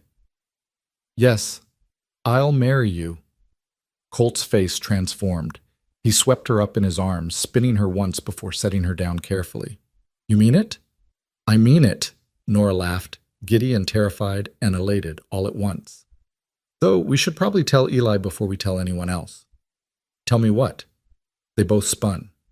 Eli stood by his pallet, rubbing his eyes, his hair sticking up in all directions. Nothing, sweetheart, Nora said automatically. Go back to sleep. But Colt shook his head. No, he should know. He crouched down to Eli's level. Your mama and I are getting married. That means I'll be your pa, legal and proper. That all right with you? Eli's eyes went wide as dinner plates. Really? Really? You're going to stay forever? That's the plan. Eli let out a whoop that probably woke every animal within a mile and threw himself at Colt, then at Nora, then at them both together. They stood there in the firelight, the three of them wrapped in each other's arms, and Nora felt tears streaming down her face. They were tears of joy. The next morning, Colt rode into town alone. He came back hours later with a silver ring, nothing fancy, just a simple band that had belonged to his mother, and a date set with the circuit preacher for the first Sunday in January. It'll be quiet, he warned. Just us and whoever the preacher brings as witnesses. Unless you want more? Nora shook her head. Quiet is perfect. The weeks between Christmas and New Year passed in a strange, dreamlike haze. Colt continued working on the property, but now he worked with a different energy, the energy of a man building his own home, not just helping someone else with theirs. He talked about adding a room onto the cabin, about putting in a proper window on the east wall to catch the morning light, about a dozen small improvements that would make their life easier. Their life. Not hers. Theirs. Nora caught herself watching him constantly, still half afraid he'd disappear like smoke. But every morning he was there, and every night he kissed her goodnight before heading to his camp by the creek, proper and respectful, even though they both knew that would change soon. On New Year's Eve, they sat up late together while Eli slept. The cabin was warm, the fire crackling, and outside the world was silver with moonlight on snow. You nervous? Colt asked, his arm around her shoulders as they sat together on the bench. Terrified, Nora admitted. Are you? Scared witless. He smiled. But in a good way, like standing at the edge of something big and knowing you got to jump. What if we fail? The question came out small. What if this doesn't work?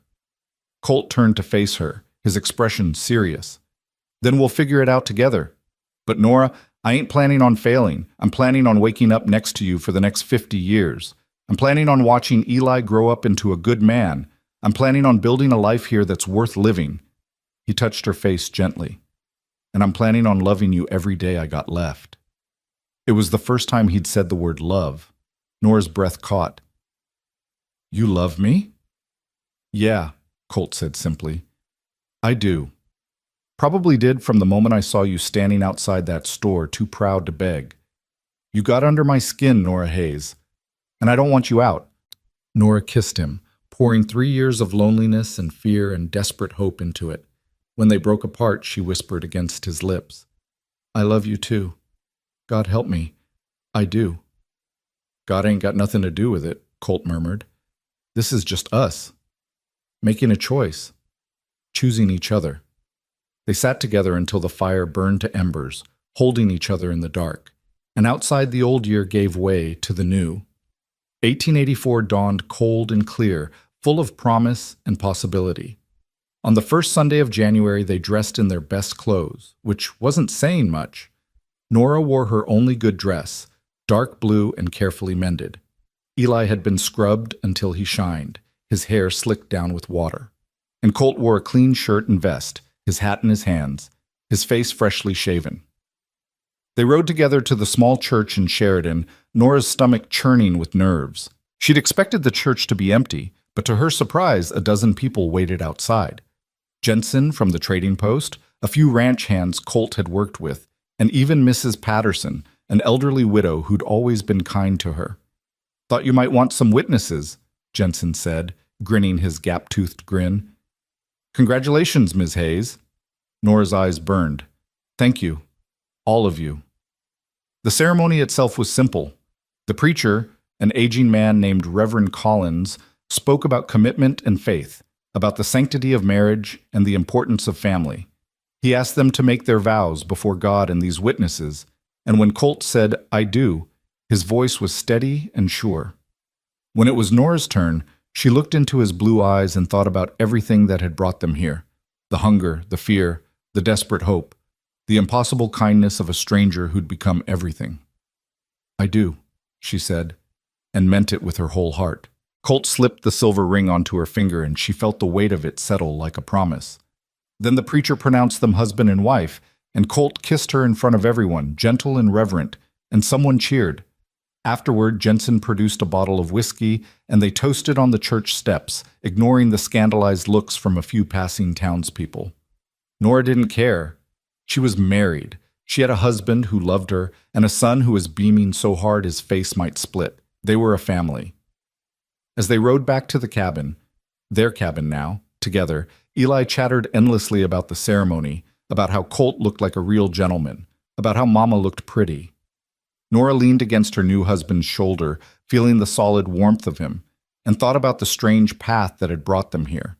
A month ago, she'd been starving and desperate, turned away from the last store in town. Now she was married to a good man who'd given her back her hope. "Happy?" Colt murmured, his arm around her waist. "Terrified," Nora admitted, "but yes, happy." "Good." He kissed the top of her head. "Because this is just the beginning." And watching the sun sink toward the mountains, painting the snow in shades of rose and gold, Nora finally let herself believe it. This was just the beginning. The cabin felt different that first night as husband and wife, though nothing physical had changed. Eli had fallen asleep almost the moment his head hit the pillow, exhausted from excitement, and now lay curled in his loft with the blanket pulled to his chin. Below, Nora stood by the fire, suddenly nervous in a way she hadn't been since she was 16. Colt moved quietly behind her, banking the coals for the night. She could feel his presence like a physical thing, warm and solid, and her heart hammered against her ribs. "Nora," he said softly. She turned. He stood there in the firelight, his shirt sleeves rolled up, his expression gentle and patient. "We don't have to," he started. "I mean, I know this happened fast. If you need time," Nora crossed the small space between them and kissed him, cutting off his careful words. When she pulled back, she kept her hands on his chest, feeling his heart beating as hard as hers. "I don't need time," she whispered. "I need you." Something flickered in his eyes.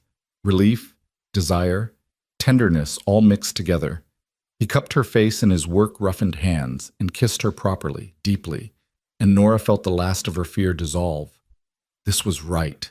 This was real. What happened after was gentle and unhurried, two people learning each other in the soft darkness, and when Nora finally fell asleep in her husband's arms, she slept without nightmares for the first time in 3 years. Morning came cold and bright. Nora woke to find Colt already up, pulling on his boots as quietly as he could. She watched him through half-closed eyes, memorizing the line of his shoulders, the way his hair curled at his collar. "I can feel you watching," he said without turning around, a smile in his voice. "Can't help it." Nora stretched, feeling warm and drowsy and content. "Still can't quite believe you're real." Colt turned, and the look he gave her was so full of affection it made her chest ache. "I'm real, and I'm yours." He came back to the bed and kissed her forehead. "But I gotta get the fire going before Eli wakes up freezing." Practical man. Somebody's gotta be. He built up the fire and started coffee while Nora dressed, and by the time Eli climbed down from his loft, the cabin was warm and breakfast was underway. The boy looked between them, grinning like he knew a secret. "You're still here," he said to Colt. "Where else would I be?" "I don't know. I just thought maybe I dreamed yesterday." Colt ruffled his hair. "Wasn't a dream, son. Your mama and I are married. That makes me your pa now, legal and proper." "Forever?" "Forever." Eli threw his arms around Colt's waist, and Nora watched her husband hold her son, watched the easy affection between them, and felt something settle deep in her chest. Peace. She'd forgotten what it felt like. After breakfast, Colt announced he was riding to the Morrison Ranch to see about work. "They're always needing hands in winter," he explained. "Pays not much, but it's steady, and if I can bring in wages, we can start building up supplies for spring planting." Nora wanted to protest, wanted to keep him close, safe, where she could see him, but she understood necessity. Money was still tight, and they needed to think beyond just surviving to thriving. "Be careful," she said, helping him into his coat. "Always am." He kissed her, quick and sweet, then swung up onto his horse. "Should be back by dark. You and Eli stay warm." They watched him ride away, and Nora felt Eli's small hand slip into hers. "He'll come back, Mama," the boy said confidently. "I know, sweetheart. Because he's Pa now, and Pa's don't leave." The simple faith in his voice broke something in Nora's heart and mended it at the same time. She squeezed his hand. "That's right. He'll come back."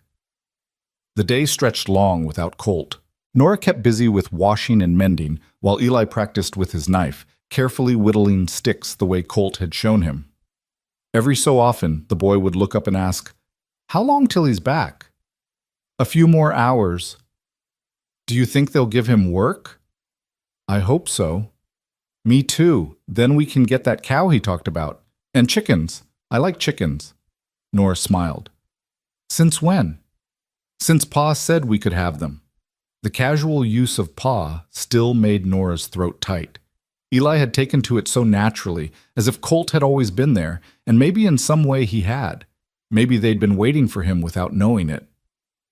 The sun was sinking toward the mountains when they heard hoofbeats. Eli flew to the window. "He's back, Mama! He's back!" And he was, riding through the winter twilight with something that might have been satisfaction on his face. Nora stepped onto the porch, her heart lifting at the sight of him. "Well?" she called as he dismounted. "Got work." Colt's grin was rare and brilliant. Morrison himself was there, remembered me from a job I did 5 years back. Said any man who could break a horse without breaking its spirit was worth hiring. $3 a week, plus I can bring home any game I shoot on the property. $3 a week. It wasn't a fortune, but it was more than they'd had. Nora felt tears prick her eyes. "That's wonderful." "It gets better." Colt climbed the steps, his eyes bright. "He's got a milk cow he's willing to sell cheap. She's getting old, but she's still producing. Says if I work an extra week without pay, she's ours." "Colt, that's—" Nora couldn't finish. She threw her arms around him, breathing in the smell of horse and cold and him. "Hey now." He held her gently. "What's this?" "I'm just happy," she managed. "So happy I don't know what to do with it." He pressed a kiss to her hair. "Get used to it, Mrs. Mercer. This is just the start." Mrs. Mercer. The name sent a thrill through her. She was married. She had a husband who worked hard and came home and held her like she was precious. That night, they celebrated with venison stew. Colt had shot a deer on the way home, and Eli talked so much about the future cow that Nora finally had to send him to bed just to get a word in edgewise. "He's excited," Colt said, amused. "He's not the only one." Nora sat beside him on the bench they'd pulled close to the fire. "I keep waiting to wake up and find this was all a dream." "Not a dream." Colt took her hand, turning it so the silver ring caught the firelight. "This is real. You're stuck with me now. I can think of worse fates." He laughed, low and warm, and pulled her close. They sat together in comfortable silence, listening to the fire crackle and the wind outside. After a while, Colt spoke again, his voice thoughtful. "You know, I've been thinking about names." "Names?" "For the place. Every homestead should have a name." He gestured vaguely at the cabin, the land beyond. "Something that means something." Nora considered. "What did you have in mind?" "Haven't decided yet. Thought maybe you should choose." "Me? It's your land. Was your husband's first, now it's ours together. Seems right you should name it." Nora thought about it, about everything this place had been and everything it was becoming. A place of survival, yes, but also of hope, of new beginnings. "Hope Creek," she said finally. "Because the creek runs through it, and because—" She paused, searching for words. "Because this is where I learned to hope again." Colt was quiet for a moment, then nodded slowly. Hope Creek, I like that. He squeezed her hand. Hope Creek it is. They kissed in the firelight, sealing the name like a promise, and outside the wind sang through the valley that was becoming home. The days that followed fell into a rhythm that felt almost like normal life. Colt left before dawn each morning to work at the Morrison Ranch, riding through cold and sometimes snow to put in long hours breaking horses and mending fences.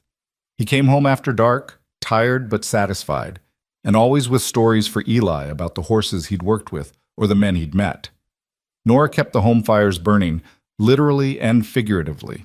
She cooked and cleaned and mended, and when she had time, she started working on a quilt from scraps of fabric Colt had brought home.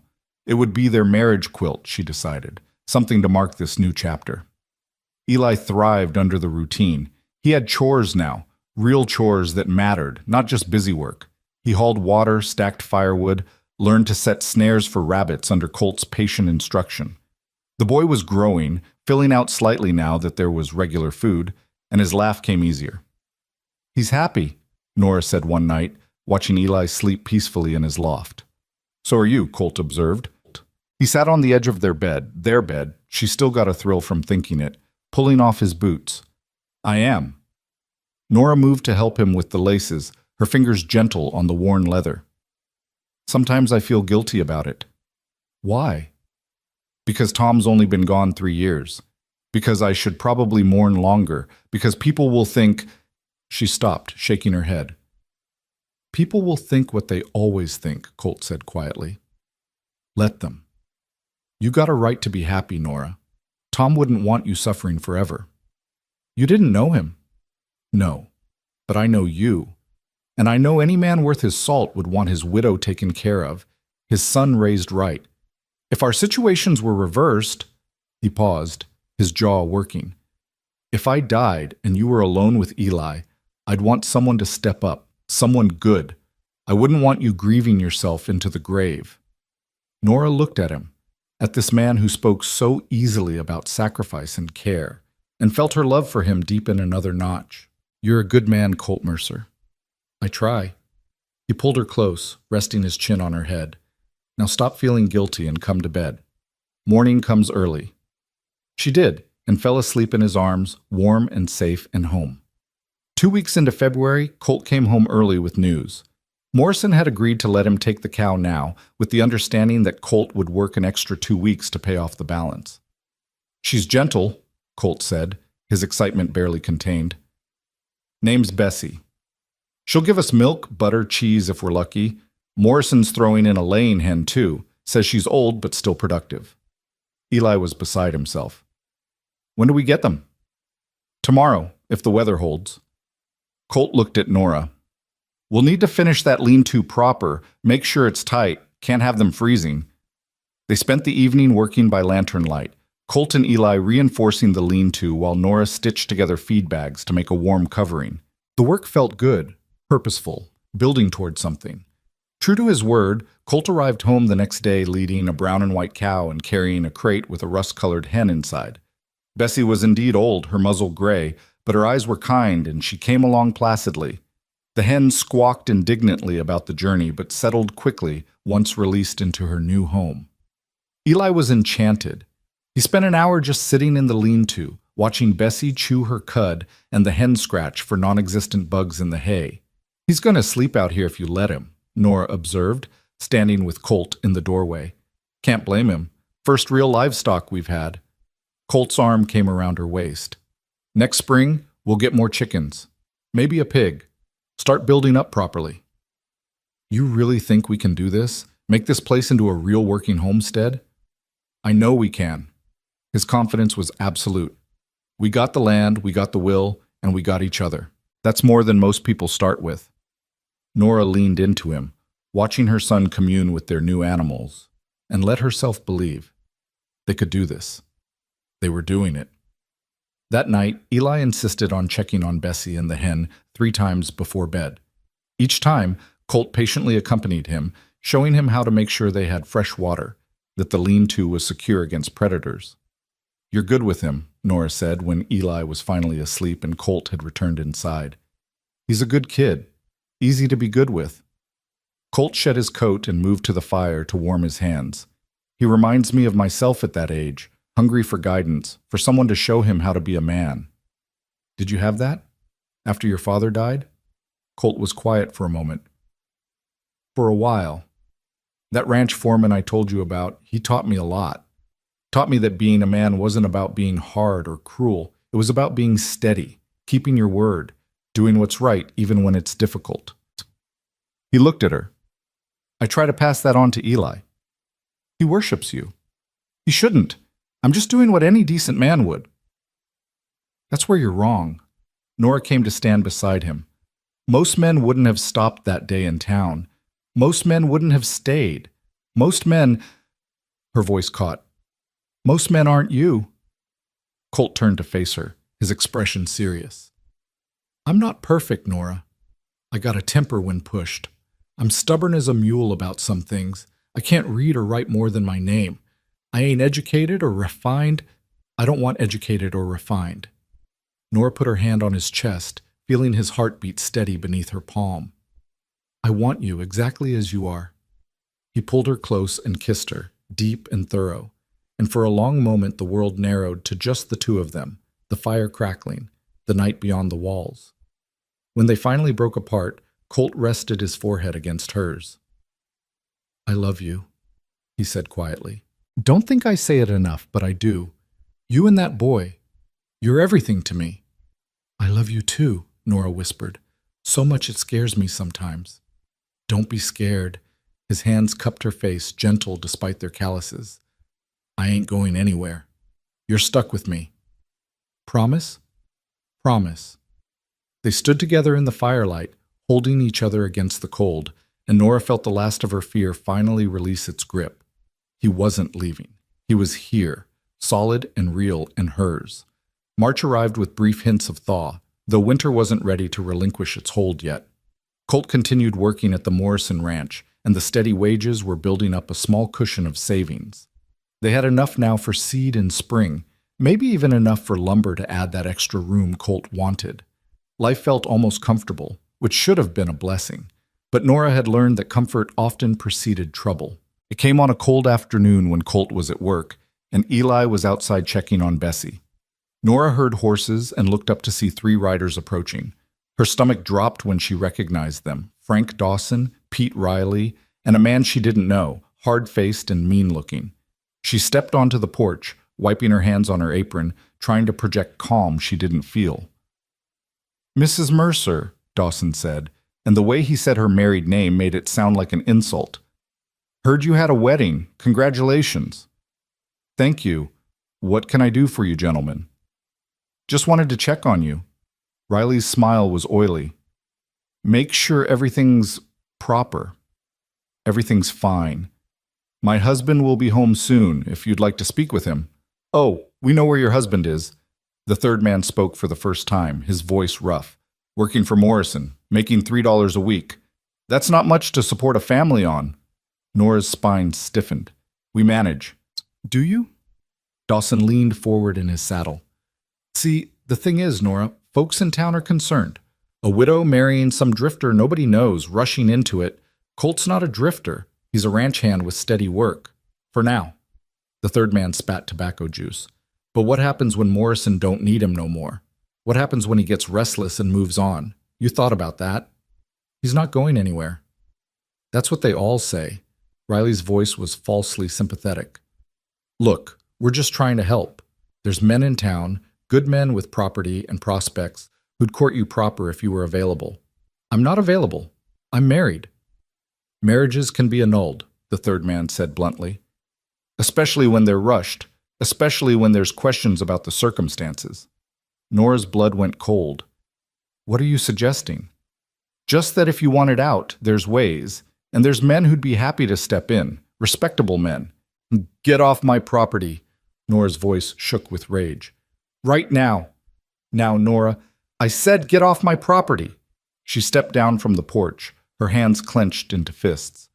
I'm married to Colt Mercer by choice, before God and witnesses.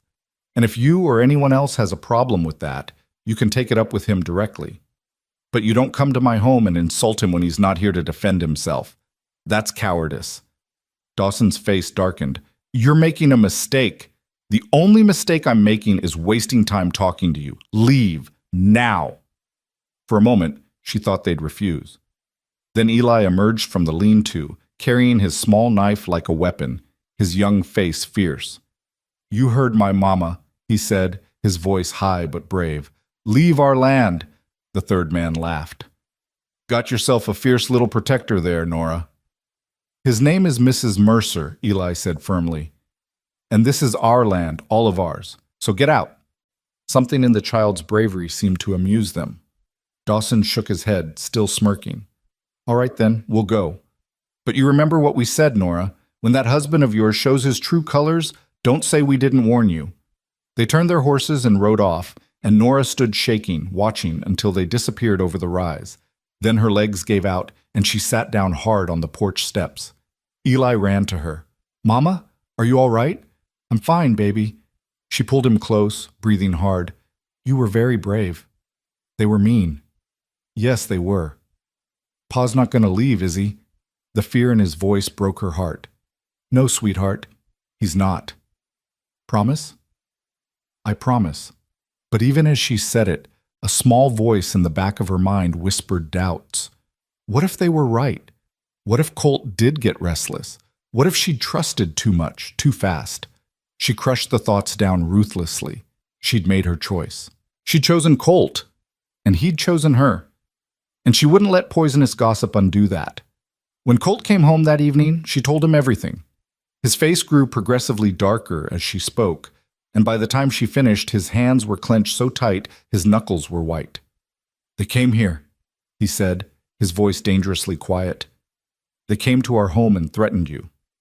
They didn't threaten exactly. They implied I'd leave, that you should annul our marriage. That's a threat, Nora. He stood abruptly, pacing.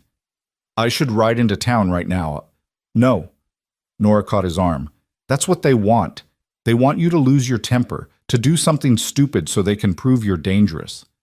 I am dangerous when it comes to you and Eli. I know, but please, don't give them ammunition. She pulled him to face her.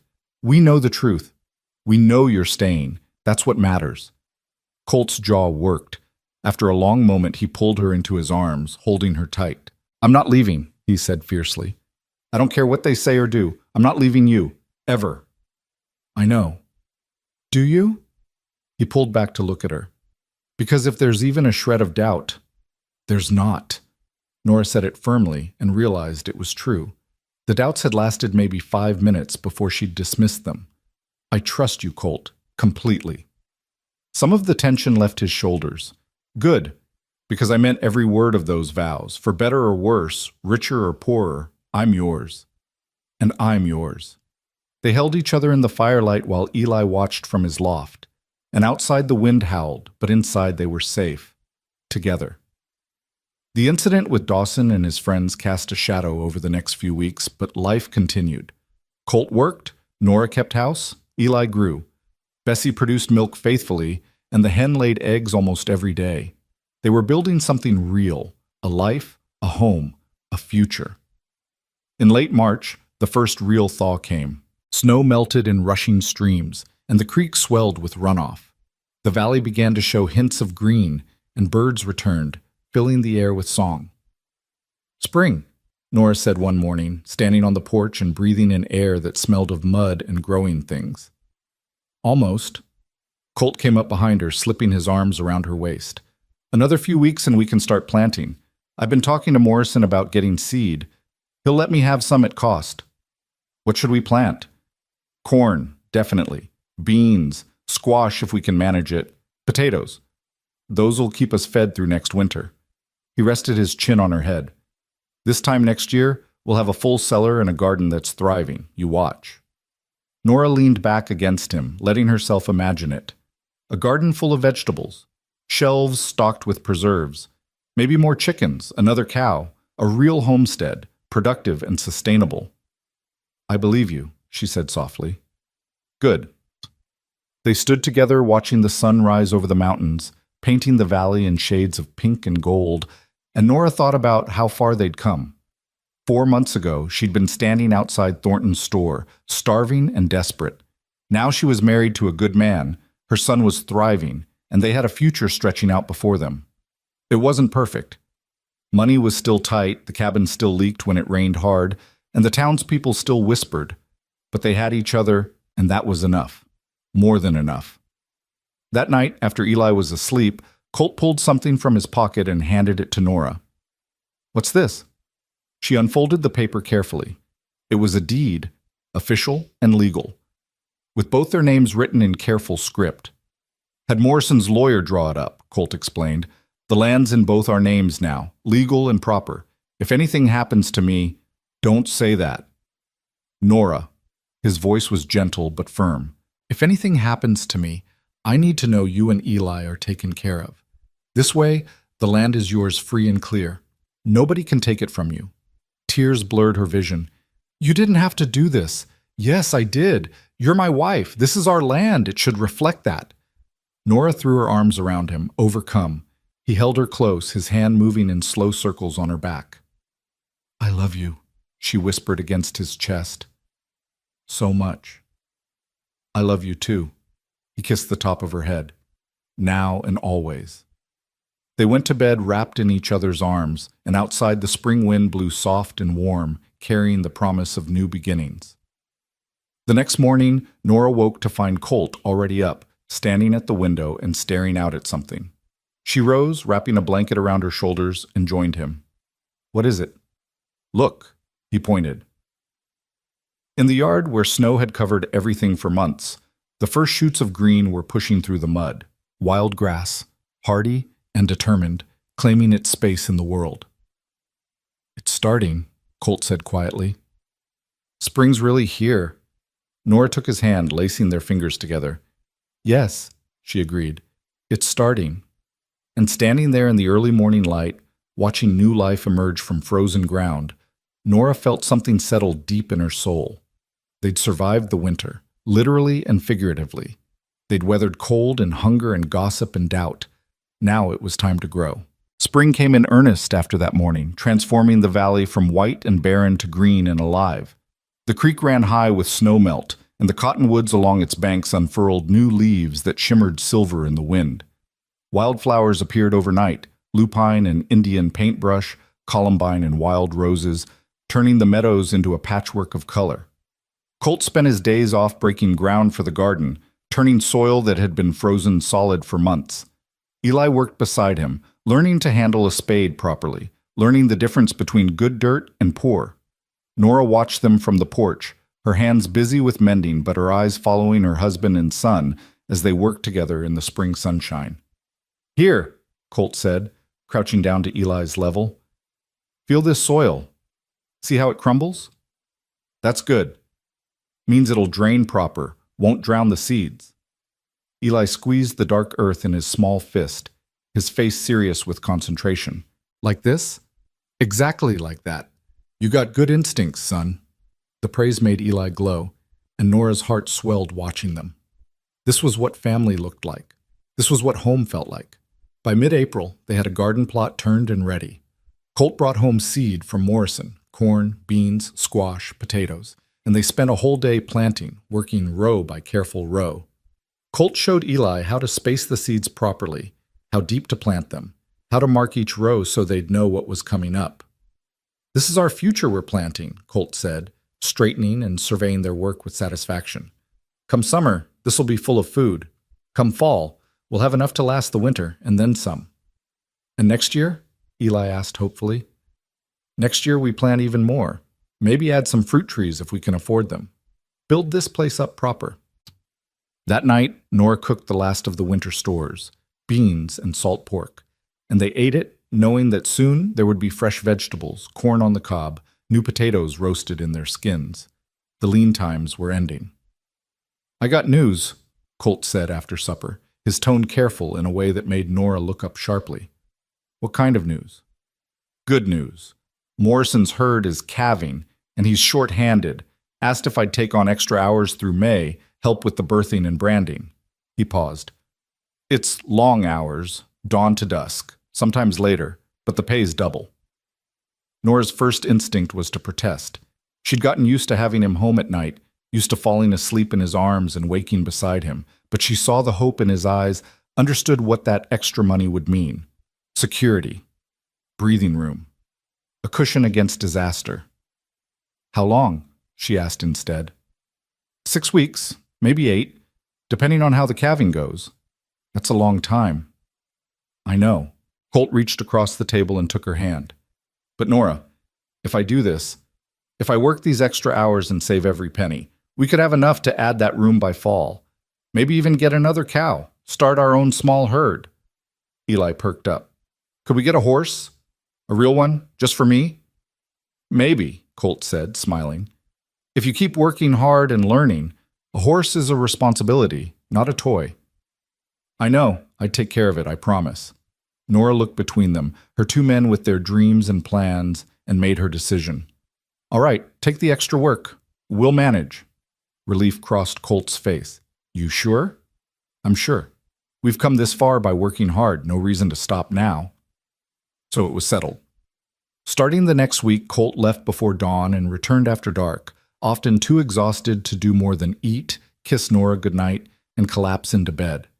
But every Saturday, he brought home his wages, and the small tin where they kept their savings grew steadily heavier. Nora and Eli fell into their own rhythm during those long days. They tended the garden together, watching for the first green shoots to emerge. They cared for Bessie and the hen, collecting milk and eggs. Eli practiced his letters. Nora had started teaching him to read using an old Bible she'd kept from her teaching days, and his knife skills, whittling small animals from scraps of wood.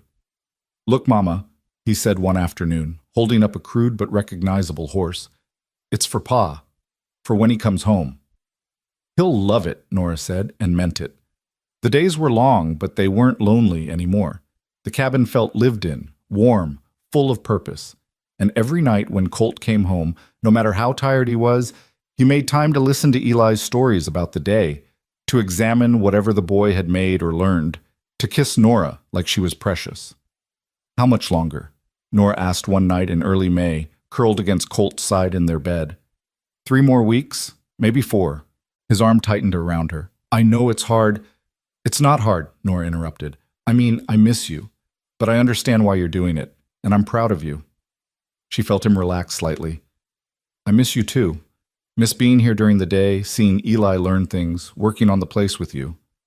It's temporary, and it's worth it. Yeah. He pressed a kiss to her forehead. It is. They fell asleep like that, wrapped together, and Nora dreamed of a future where money wasn't so tight, where they could breathe easy, where the only worry was whether it would rain enough for the crops. In mid-May, the garden began to produce in earnest. Tender lettuce leaves, radishes bright and crisp, peas that Eli ate straight from the vine. Nora made salads for the first time in months, and the fresh greens tasted like victory. It's working, Eli said, kneeling in the dirt and examining a bean plant with its first tiny pods forming. Pa said it would, and it is. Your pa's a smart man. The smartest. Eli looked up at her, his face earnest beneath the too long hair that needed cutting. Mama, are we rich now? Nora laughed. No, sweetheart, we're not rich. But we got food and animals, and Pa's making money. That seems pretty rich. Out of the mouths of children, Nora thought. By the standards of 4 months ago, they were rich beyond measure. You're right, she said, ruffling his hair. We are pretty rich. The boy beamed and went back to examining his beans, and Nora stood there in the spring sunshine, feeling wealthy in ways that had nothing to do with money. The trouble when it came started small. Colt came home one evening in late May looking troubled, his usual easy smile absent. What's wrong? Nora asked immediately. Probably nothing, but he didn't sound convinced. Had some visitors at the ranch today, Dawson and Riley nosing around asking Morrison questions about me. Nora's stomach dropped. What kind of questions? Where I came from, how long I planned to stay, whether I had any trouble in my past. Colt shed his coat and hung it carefully on the peg, his movements controlled. Morrison sent them packing, told them my business was my own, but it bothers me that they're still sniffing around. They want you to leave. Yeah, or they want to find something they can use against us. He turned to face her. Nora, I need you to tell me, is there anything about Tom's death, about the homestead claim, anything that could cause us legal trouble? Nora thought hard. The claim lapsed because I couldn't prove up the land, couldn't work it and improve it like the law required. But that's not illegal, just failed. And Tom's death was clean. Army documented everything, sent his pay and pension until it ran out. There's nothing shady. Good. Because if they're digging, I want to make sure there's nothing to find. He pulled her close, resting his chin on her head. I won't let them hurt you or Eli, whatever it takes. I know. But as she held him, Nora felt the old fear stirring again. They'd built something good here, something worth protecting, and there were people who wanted to tear it down. The next incident came a week later.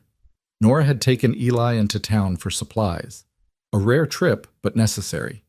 They'd kept to themselves, avoiding eye contact, just wanting to get what they needed and leave. But as they were loading their purchases into the wagon, Martha Cunningham approached. Nora, she said, her voice dripping false concern. How are you managing? We never see you in church anymore. We're managing fine, thank you. And your husband? He's still around? Nora's jaw tightened. My husband is working at the Morrison Ranch, as you well know. Oh, of course, Martha's smile was pure poison. It's just that people talk. They say he's been asking around about land prices, about claims available in Montana. Makes one wonder if he's planning to move on. It was a lie. Had to be a lie. But the words hit Nora like a fist. That's not true, isn't it? Well, I'm sure you know your own husband's mind. Martha's expression suggested she thought otherwise. I just worry about you, dear, and poor little Eli. It would be such a shame if history repeated itself. First one husband gone, then another. My husband isn't going anywhere, Nora said, her voice shaking with rage. And even if he were, it would be none of your concern. Now, if you'll excuse us, we have work to do. She climbed onto the wagon, pulled Eli up beside her, and drove away without looking back. But Martha's words echoed in her head all the way home, poisonous and insidious. When Colt came home that night, she told him everything. His face went dark with anger. That's a damned lie, he said flatly. I haven't asked about any land. I haven't even thought about Montana except to be glad I'm not there. I know. But Colt, they're spreading rumors, trying to turn people against us, or make me doubt you, or I don't know what they want. They want me gone and you desperate enough to accept help from one of their respectable men. Colt's voice was hard. They want to erase me from the picture. That's not going to happen. No, it's not. He took her hands, his grip firm and steady. Nora, look at me. I'm not going to Montana. I'm not going anywhere. This is my home. You and Eli are my family. Nothing and nobody is going to change that. Promise me. I promise. He pulled her close and she buried her face in his chest, breathing in the familiar smell of him, horse and hay and honest sweat. I promise on everything I hold sacred.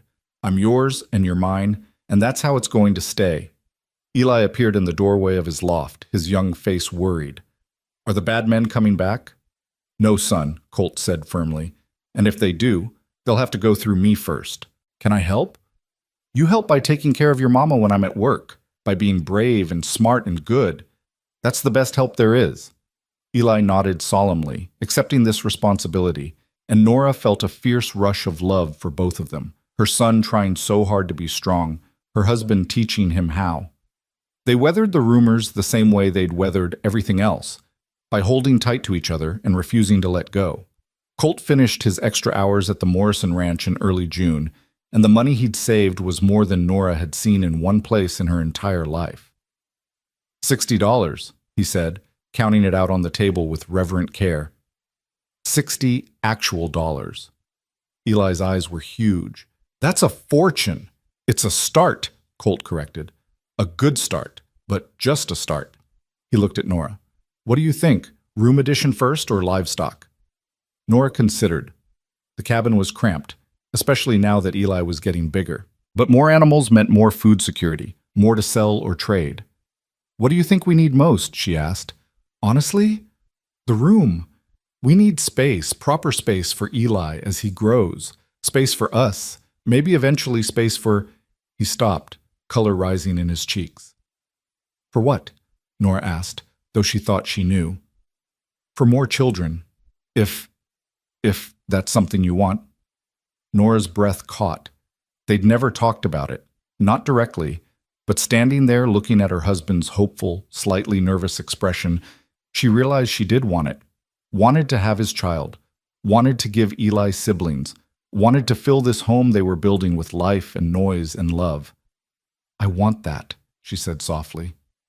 Colt's face lit up like sunrise. He crossed to her and cupped her face in his hands, kissing her thoroughly. Then we'll build that room. Make it proper. Make it a real home. It's already a real home, Nora said. But yes, let's build. They started work the following week. Colt took on a partner, a carpenter from Sheridan named Robert Chen, who owed Morrison a favor and agreed to help in exchange for fresh beef and vegetables. Together, they framed out an addition on the east side of the cabin, 12 feet by 12 feet that would serve as a bedroom for Eli, giving the main room back to Colt and Nora. Watching the structure take shape was surreal. Nora stood in the yard, hand shading her eyes, watching her husband work shirtless in the summer heat, his muscles moving beneath sun-bronzed skin, and thought about how impossible this would have seemed 6 months ago. You're staring, Eli observed, coming to stand beside her. I'm admiring the construction. You're staring at Pa, Eli corrected, grinning. It's okay. He stares at you too when you're not looking. Nora felt her face heat. Go check on Bessie, she said, trying to sound stern and failing completely. The boy laughed and ran off, and Nora went back to staring, admiring, watching her husband build their future one board at a time. The room was finished by mid-July, complete with a real window, proper door, and enough space for a bed, a chest, and room for Eli to play. The boy was ecstatic, immediately claiming it as his domain and arranging his few possessions with careful pride. This is the best room ever, he declared, standing in the middle and turning in a slow circle. I'm glad you like it, son. Colt stood in the doorway, dusty and tired, but smiling. You earned it, working as hard as you did this spring. Can I really sleep here, tonight? It's your room. You can sleep here every night. Eli threw his arms around Colt, then ran to hug Nora, then back to Colt, unable to contain his joy. Watching him, Nora felt tears sting her eyes. Her son had gone from a half-starved child living in desperate poverty to a healthy, happy boy with his own room and a father who loved him. The transformation was miraculous. That night, after Eli was settled in his new room and finally asleep from excitement, Colt and Nora lay together in their own bed, enjoying the privacy for the first time since they'd married. This is nice, Nora murmured, her head on his chest. Having space. Being able to talk without worrying about waking him. Among other things, she could hear the smile in Colt's voice. Among other things, she agreed, smiling herself. They made love slowly, leisurely, taking their time now that they had the luxury of privacy, and afterward lay tangled together, drowsy and content. Nora? Colt's voice was soft in the darkness. I'm happy. Really happy. I didn't think I'd ever feel like this, but I do. Nora lifted her head to look at him. Like what? Like I belong somewhere. Like I'm part of something that matters. He stroked her hair, his touch gentle. Like I'm home. You are home, Nora said firmly. This is your home. We're your home. I know, and that's... His voice caught. That's everything. They held each other in the dark, two people who'd found each other in the most unlikely way, and Nora thought about how strange life was. 6 months ago, she'd been starving. Now she was lying in her husband's arms, her son safe and happy in the next room, planning for a future that stretched out bright and full of promise. Thank you, she whispered. For what? For stopping that day in town, for not walking away, for staying when you could have left, for choosing us. Colt pulled her closer. Best decision I ever made. August brought the full heat of summer and the first real harvest from their garden. Corn ripened on the stalks, beans hung heavy on the vines, squash sprawled across the ground, producing fruit faster than they could eat it. Nora spent her days preserving and canning, putting up food for winter, and the shelves in the cabin began to fill with jars of beans and corn and pickles. "Look at all this," Eli said one evening, surveying the growing collection with pride.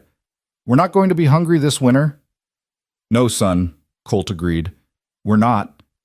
It was a promise they could keep now. Between the garden, Bessie's milk, the eggs from their 3 chickens, they'd acquired 2 more, and Colt's steady wages, they had enough. Not luxury, not wealth, but enough.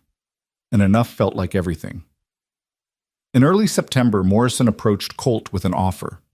One of his hands was retiring, and he wanted Colt to take over as head wrangler, a permanent position with better pay and a small house on the ranch property if they wanted it. "I told him I'd have to talk to you first," Colt said that evening, laying out the details. "It's more money, $5 a week, and it's permanent. But it means more responsibility, longer hours sometimes. And the house, it's bigger than this place, newer, but it's not ours. We'd be living on Morrison's land." Nora thought about it. More money would be security they'd never had. But this cabin, this land, it was theirs. They'd bled for it, worked for it, built it up from nothing. "What do you want to do?" she asked. "I want whatever you want." Colt took her hand.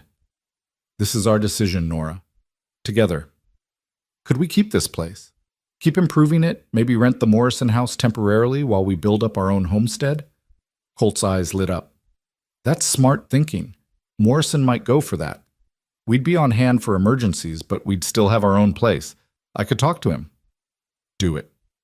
Morrison agreed to the arrangement, and by October they had moved into a small but comfortable house on ranch property while keeping Hope Creek as their own. It was strange at first, living in a place with real glass windows, a proper stove, wooden floors instead of packed earth. But they filled it with their presence, made it feel like home even knowing it was temporary. The real home was still the cabin by the creek, where they'd survived the worst winter of their lives and come out stronger. That would always be home. Winter came again, but this year they barely noticed the cold. They had food enough for an army, fuel for the fire, warm clothes Nora had made from fabric Colt bought. Eli grew like a weed, shooting up so fast his pants were always too short. And in February, Nora missed her monthly courses and realized with mingled joy and terror that she was pregnant. She told Colt on a Sunday morning, nervous despite herself. They were walking together along the creek, their creek, at their cabin, checking on things as they did every week, and the words just came out. "I'm going to have a baby." Colt stopped walking, stopped breathing, maybe. Then he turned to her, his eyes wide. "You're sure?" "Pretty sure, all the signs are there." "A baby." He said it wonderingly, like testing out the word. Then his face broke into the biggest smile she'd ever seen. He swept her up and spun her around, laughing. "We're having a baby!" "Careful," Nora laughed, dizzy and delighted. "You'll shake it loose!" He set her down carefully, immediately solicitous. I'm sorry. Are you okay? Do you need to sit down? Should we go back to the house?" "Colt, I'm fine. Women have been having babies since the beginning of time." But he fussed over her all the way back. And when they told Eli that evening, the boy's reaction was equally enthusiastic. "A baby? Really? Can it be a brother? I want a brother." "We don't get to choose," Nora said, laughing. "It'll be whatever it is." "But I want a brother," Eli insisted. "Someone to teach things to, like Pa teaches me." "You'll be a good big brother either way," Colt assured him. "Boy or girl, they'll be lucky to have you." Eli puffed up with pride, already taking his future responsibilities seriously. The pregnancy progressed easily. Nora was sick for a few weeks in the spring, but after that she felt strong and healthy. She continued her work, only slowing down in the last months when her belly made it difficult to bend over. Colt watched her like a hawk, constantly worried she was doing too much, and she found his protectiveness both annoying and endearing. "I'm not made of glass," she told him in June when he tried to stop her from hoeing the garden. "I know, but that's my child you're carrying. Our child. I'm going to worry." "Then worry quietly and let me work. I'll go crazy if I have to sit around all day." He relented, but only partially. Eli was conscripted into helping his mother with anything that required bending or lifting, taking his role as protector very seriously. In late July, as the garden was producing its second summer's bounty and the heat lay thick over the valley, Nora woke in the middle of the night with the first pains. "Colt," she said, shaking his shoulder. "It's time." He was up instantly, fumbling for his boots in the dark. "Now? Right now?" "Yes, now. Go get Mrs. Patterson." The widow had agreed to serve as midwife, having delivered half the babies in the county over the years. Colt rode through the darkness like the devil was chasing him and returned with Mrs. Patterson within the hour. By then, the pains were coming stronger, and Nora gripped the bedpost, breathing hard. "How long between?" Mrs. Patterson asked, all business as she rolled up her sleeves. 5 minutes? Maybe less." "Good. Everything's moving along proper." She looked at Colt, who was hovering near the door, looking terrified. "You, out. Go boil water, keep young Eli calm, and stay out of the way." "But, out." The old woman's voice brooked no argument. Colt kissed Nora's forehead, whispered, "I love you," and retreated. Nora heard him in the next room, talking quietly to Eli, who must have woken from the commotion. The labor lasted through the night and into the next day. It was hard, painful, exhausting work, but Mrs. Patterson talked her through it with the calm competence of long experience. And when the sun was high in the sky, when Nora thought she couldn't push anymore, she heard it. A baby's cry. "It's a girl," Mrs. Patterson said, beaming as she wrapped the squalling infant in a clean cloth. A perfect, healthy girl. Nora held out her arms, and the midwife placed the baby in them. She was tiny, red-faced, furious at being born, and absolutely beautiful. "A daughter," Nora breathed, tears streaming down her face. The door burst open and Colt rushed in, Eli right behind him. They both froze, staring at the bundle in Nora's arms. "It's a girl," Nora said, smiling through tears. "Eli, you have a sister." Eli's face fell for just a moment. Clearly he'd had his heart set on a brother, but then the baby turned her head and he caught sight of her tiny face. His expression transformed into wonder. "She's so small," he whispered. "She'll grow." Colt sat carefully on the edge of the bed, his eyes locked on his daughter. "Can I—" Nora transferred the baby to his arms, and Colt held her with the same careful reverence he'd shown that first day splitting wood in their yard, like she was precious, like she mattered more than anything. "Hello, little one," he murmured. "I'm your pa." The baby stopped crying, her unfocused eyes trying to find his face. Colt's expression crumpled slightly, overwhelmed, and he looked at Nora with tears in his eyes. "We made this," he said, his voice rough with emotion. "You and me. We made a whole person." "We did." "What should we name her?" Eli asked, peering at his sister with intense interest. Nora and Colt looked at each other. They'd talked about names but never settled on one. "Hope," Nora said suddenly. "Her name should be Hope." Colt smiled, understanding immediately. "Hope Mercer, after the place where we found each other." "Hope," Eli tested out the name. "I like it. Hi, Hope. I'm your big brother, and I'm going to teach you everything." The baby made a small noise, and they all laughed, the sound filling the small house with joy. Mrs. Patterson finished cleaning up and took her leave, promising to check back in a few days. After she left, the four of them, Colt, Nora, Eli, and tiny Hope, sat together in the afternoon light, becoming a family all over again. "Thank you," Colt said quietly, his eyes on Nora. "For what?" "For her, for Eli, for this." He gestured vaguely at everything, the house, the life they'd built, the impossible journey that had brought them here. For taking a chance on a stranger who showed up with nothing but good intentions. Those good intentions changed everything, Nora said softly. "No." Colt shifted Hope carefully, then reached for Nora's hand. "You changed everything. You and your courage and your willingness to hope, when you had every reason not to. You saved me, Nora, not the other way around." Tears spilled down Nora's cheeks. "We saved each other." "Yeah," Colt agreed, his voice thick. "I guess we did." They sat like that as the sun tracked across the sky, holding their children, holding each other, holding on to the life they'd built from nothing but hope and hard work and stubborn love. Outside, the valley stretched green and gold in the summer light.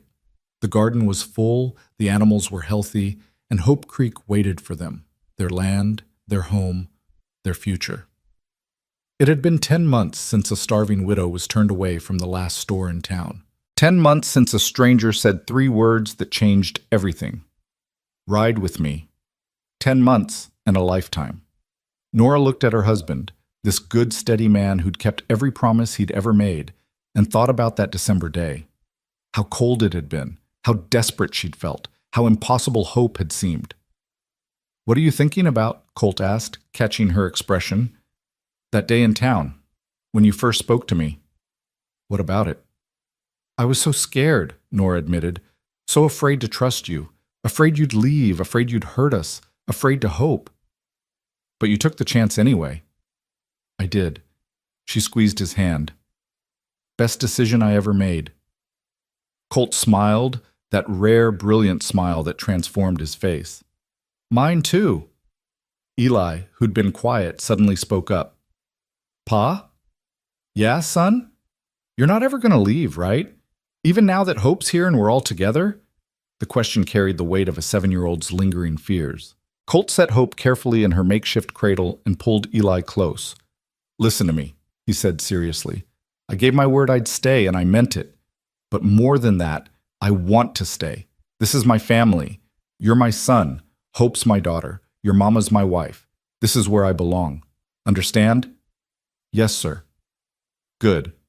Because I'm going to be here for every birthday, every Christmas, every scraped knee and bad dream and good day. I'm going to be here when you're grown with kids of your own. I'm not going anywhere, Eli. That's a promise." Eli hugged him tight, and Nora watched her 2 men, one grown, one growing, and felt a peace so profound it almost hurt. They stayed together as evening came on, reluctant to break the spell of this perfect day. Eventually, Nora dozed, exhausted from labor, and woke to find Colt sitting by the window with Hope in his arms, rocking her gently while Eli slept on the floor nearby. "You should rest," she murmured. "I will. Just wanted to hold her a little longer." He looked down at the sleeping baby. "She's perfect, Nora. Absolutely perfect." "She is. They both are." "Yeah." He glanced at Eli, sprawled in sleep the way only children could. "We did good." "We did." Colt carried Hope over and laid her in the cradle beside the bed, then climbed in next to Nora, pulling her close. They lay there in the gathering darkness, listening to their children breathe, and Nora thought about everything that had led to this moment. The hunger, the fear, the desperate choice to trust a stranger, the slow building of faith, of love, of family, the hard work and harder winters, the gossip and the doubts, and the moments when it seemed like too much. All of it had led here, to this moment, this family, this life. "I love you," she whispered into the darkness. "I love you too," Colt whispered back. "All of you. Forever." And lying there with her husband's arm around her, her children safe and sleeping, Nora finally let go of the last of her fear. This was real. This was lasting. This was home. Outside, the stars came out one by one, painting the Wyoming sky with light. The creek ran its eternal course through the valley, and somewhere in the darkness, Hope Creek waited. Their land, their legacy, the place where a cowboy and a widow had found each other and built something worth keeping. In the morning, they would wake and tend the animals and work the garden. Colt would go to his job at the Morrison Ranch, and Nora would care for their children, and Eli would practice being a big brother. They would face whatever challenges came with the same stubborn determination that had gotten them this far. But tonight, they rested. A family, complete and whole and home. And if sometimes, in the years that followed, people asked how they'd met, Nora would smile and say, "He saw me when no one else would, and he stayed when he could have left." And Colt would add, "She took a chance on a stranger with nothing but good intentions. Changed my whole life." And that was the truth of it. Simple and profound. 2 people who'd needed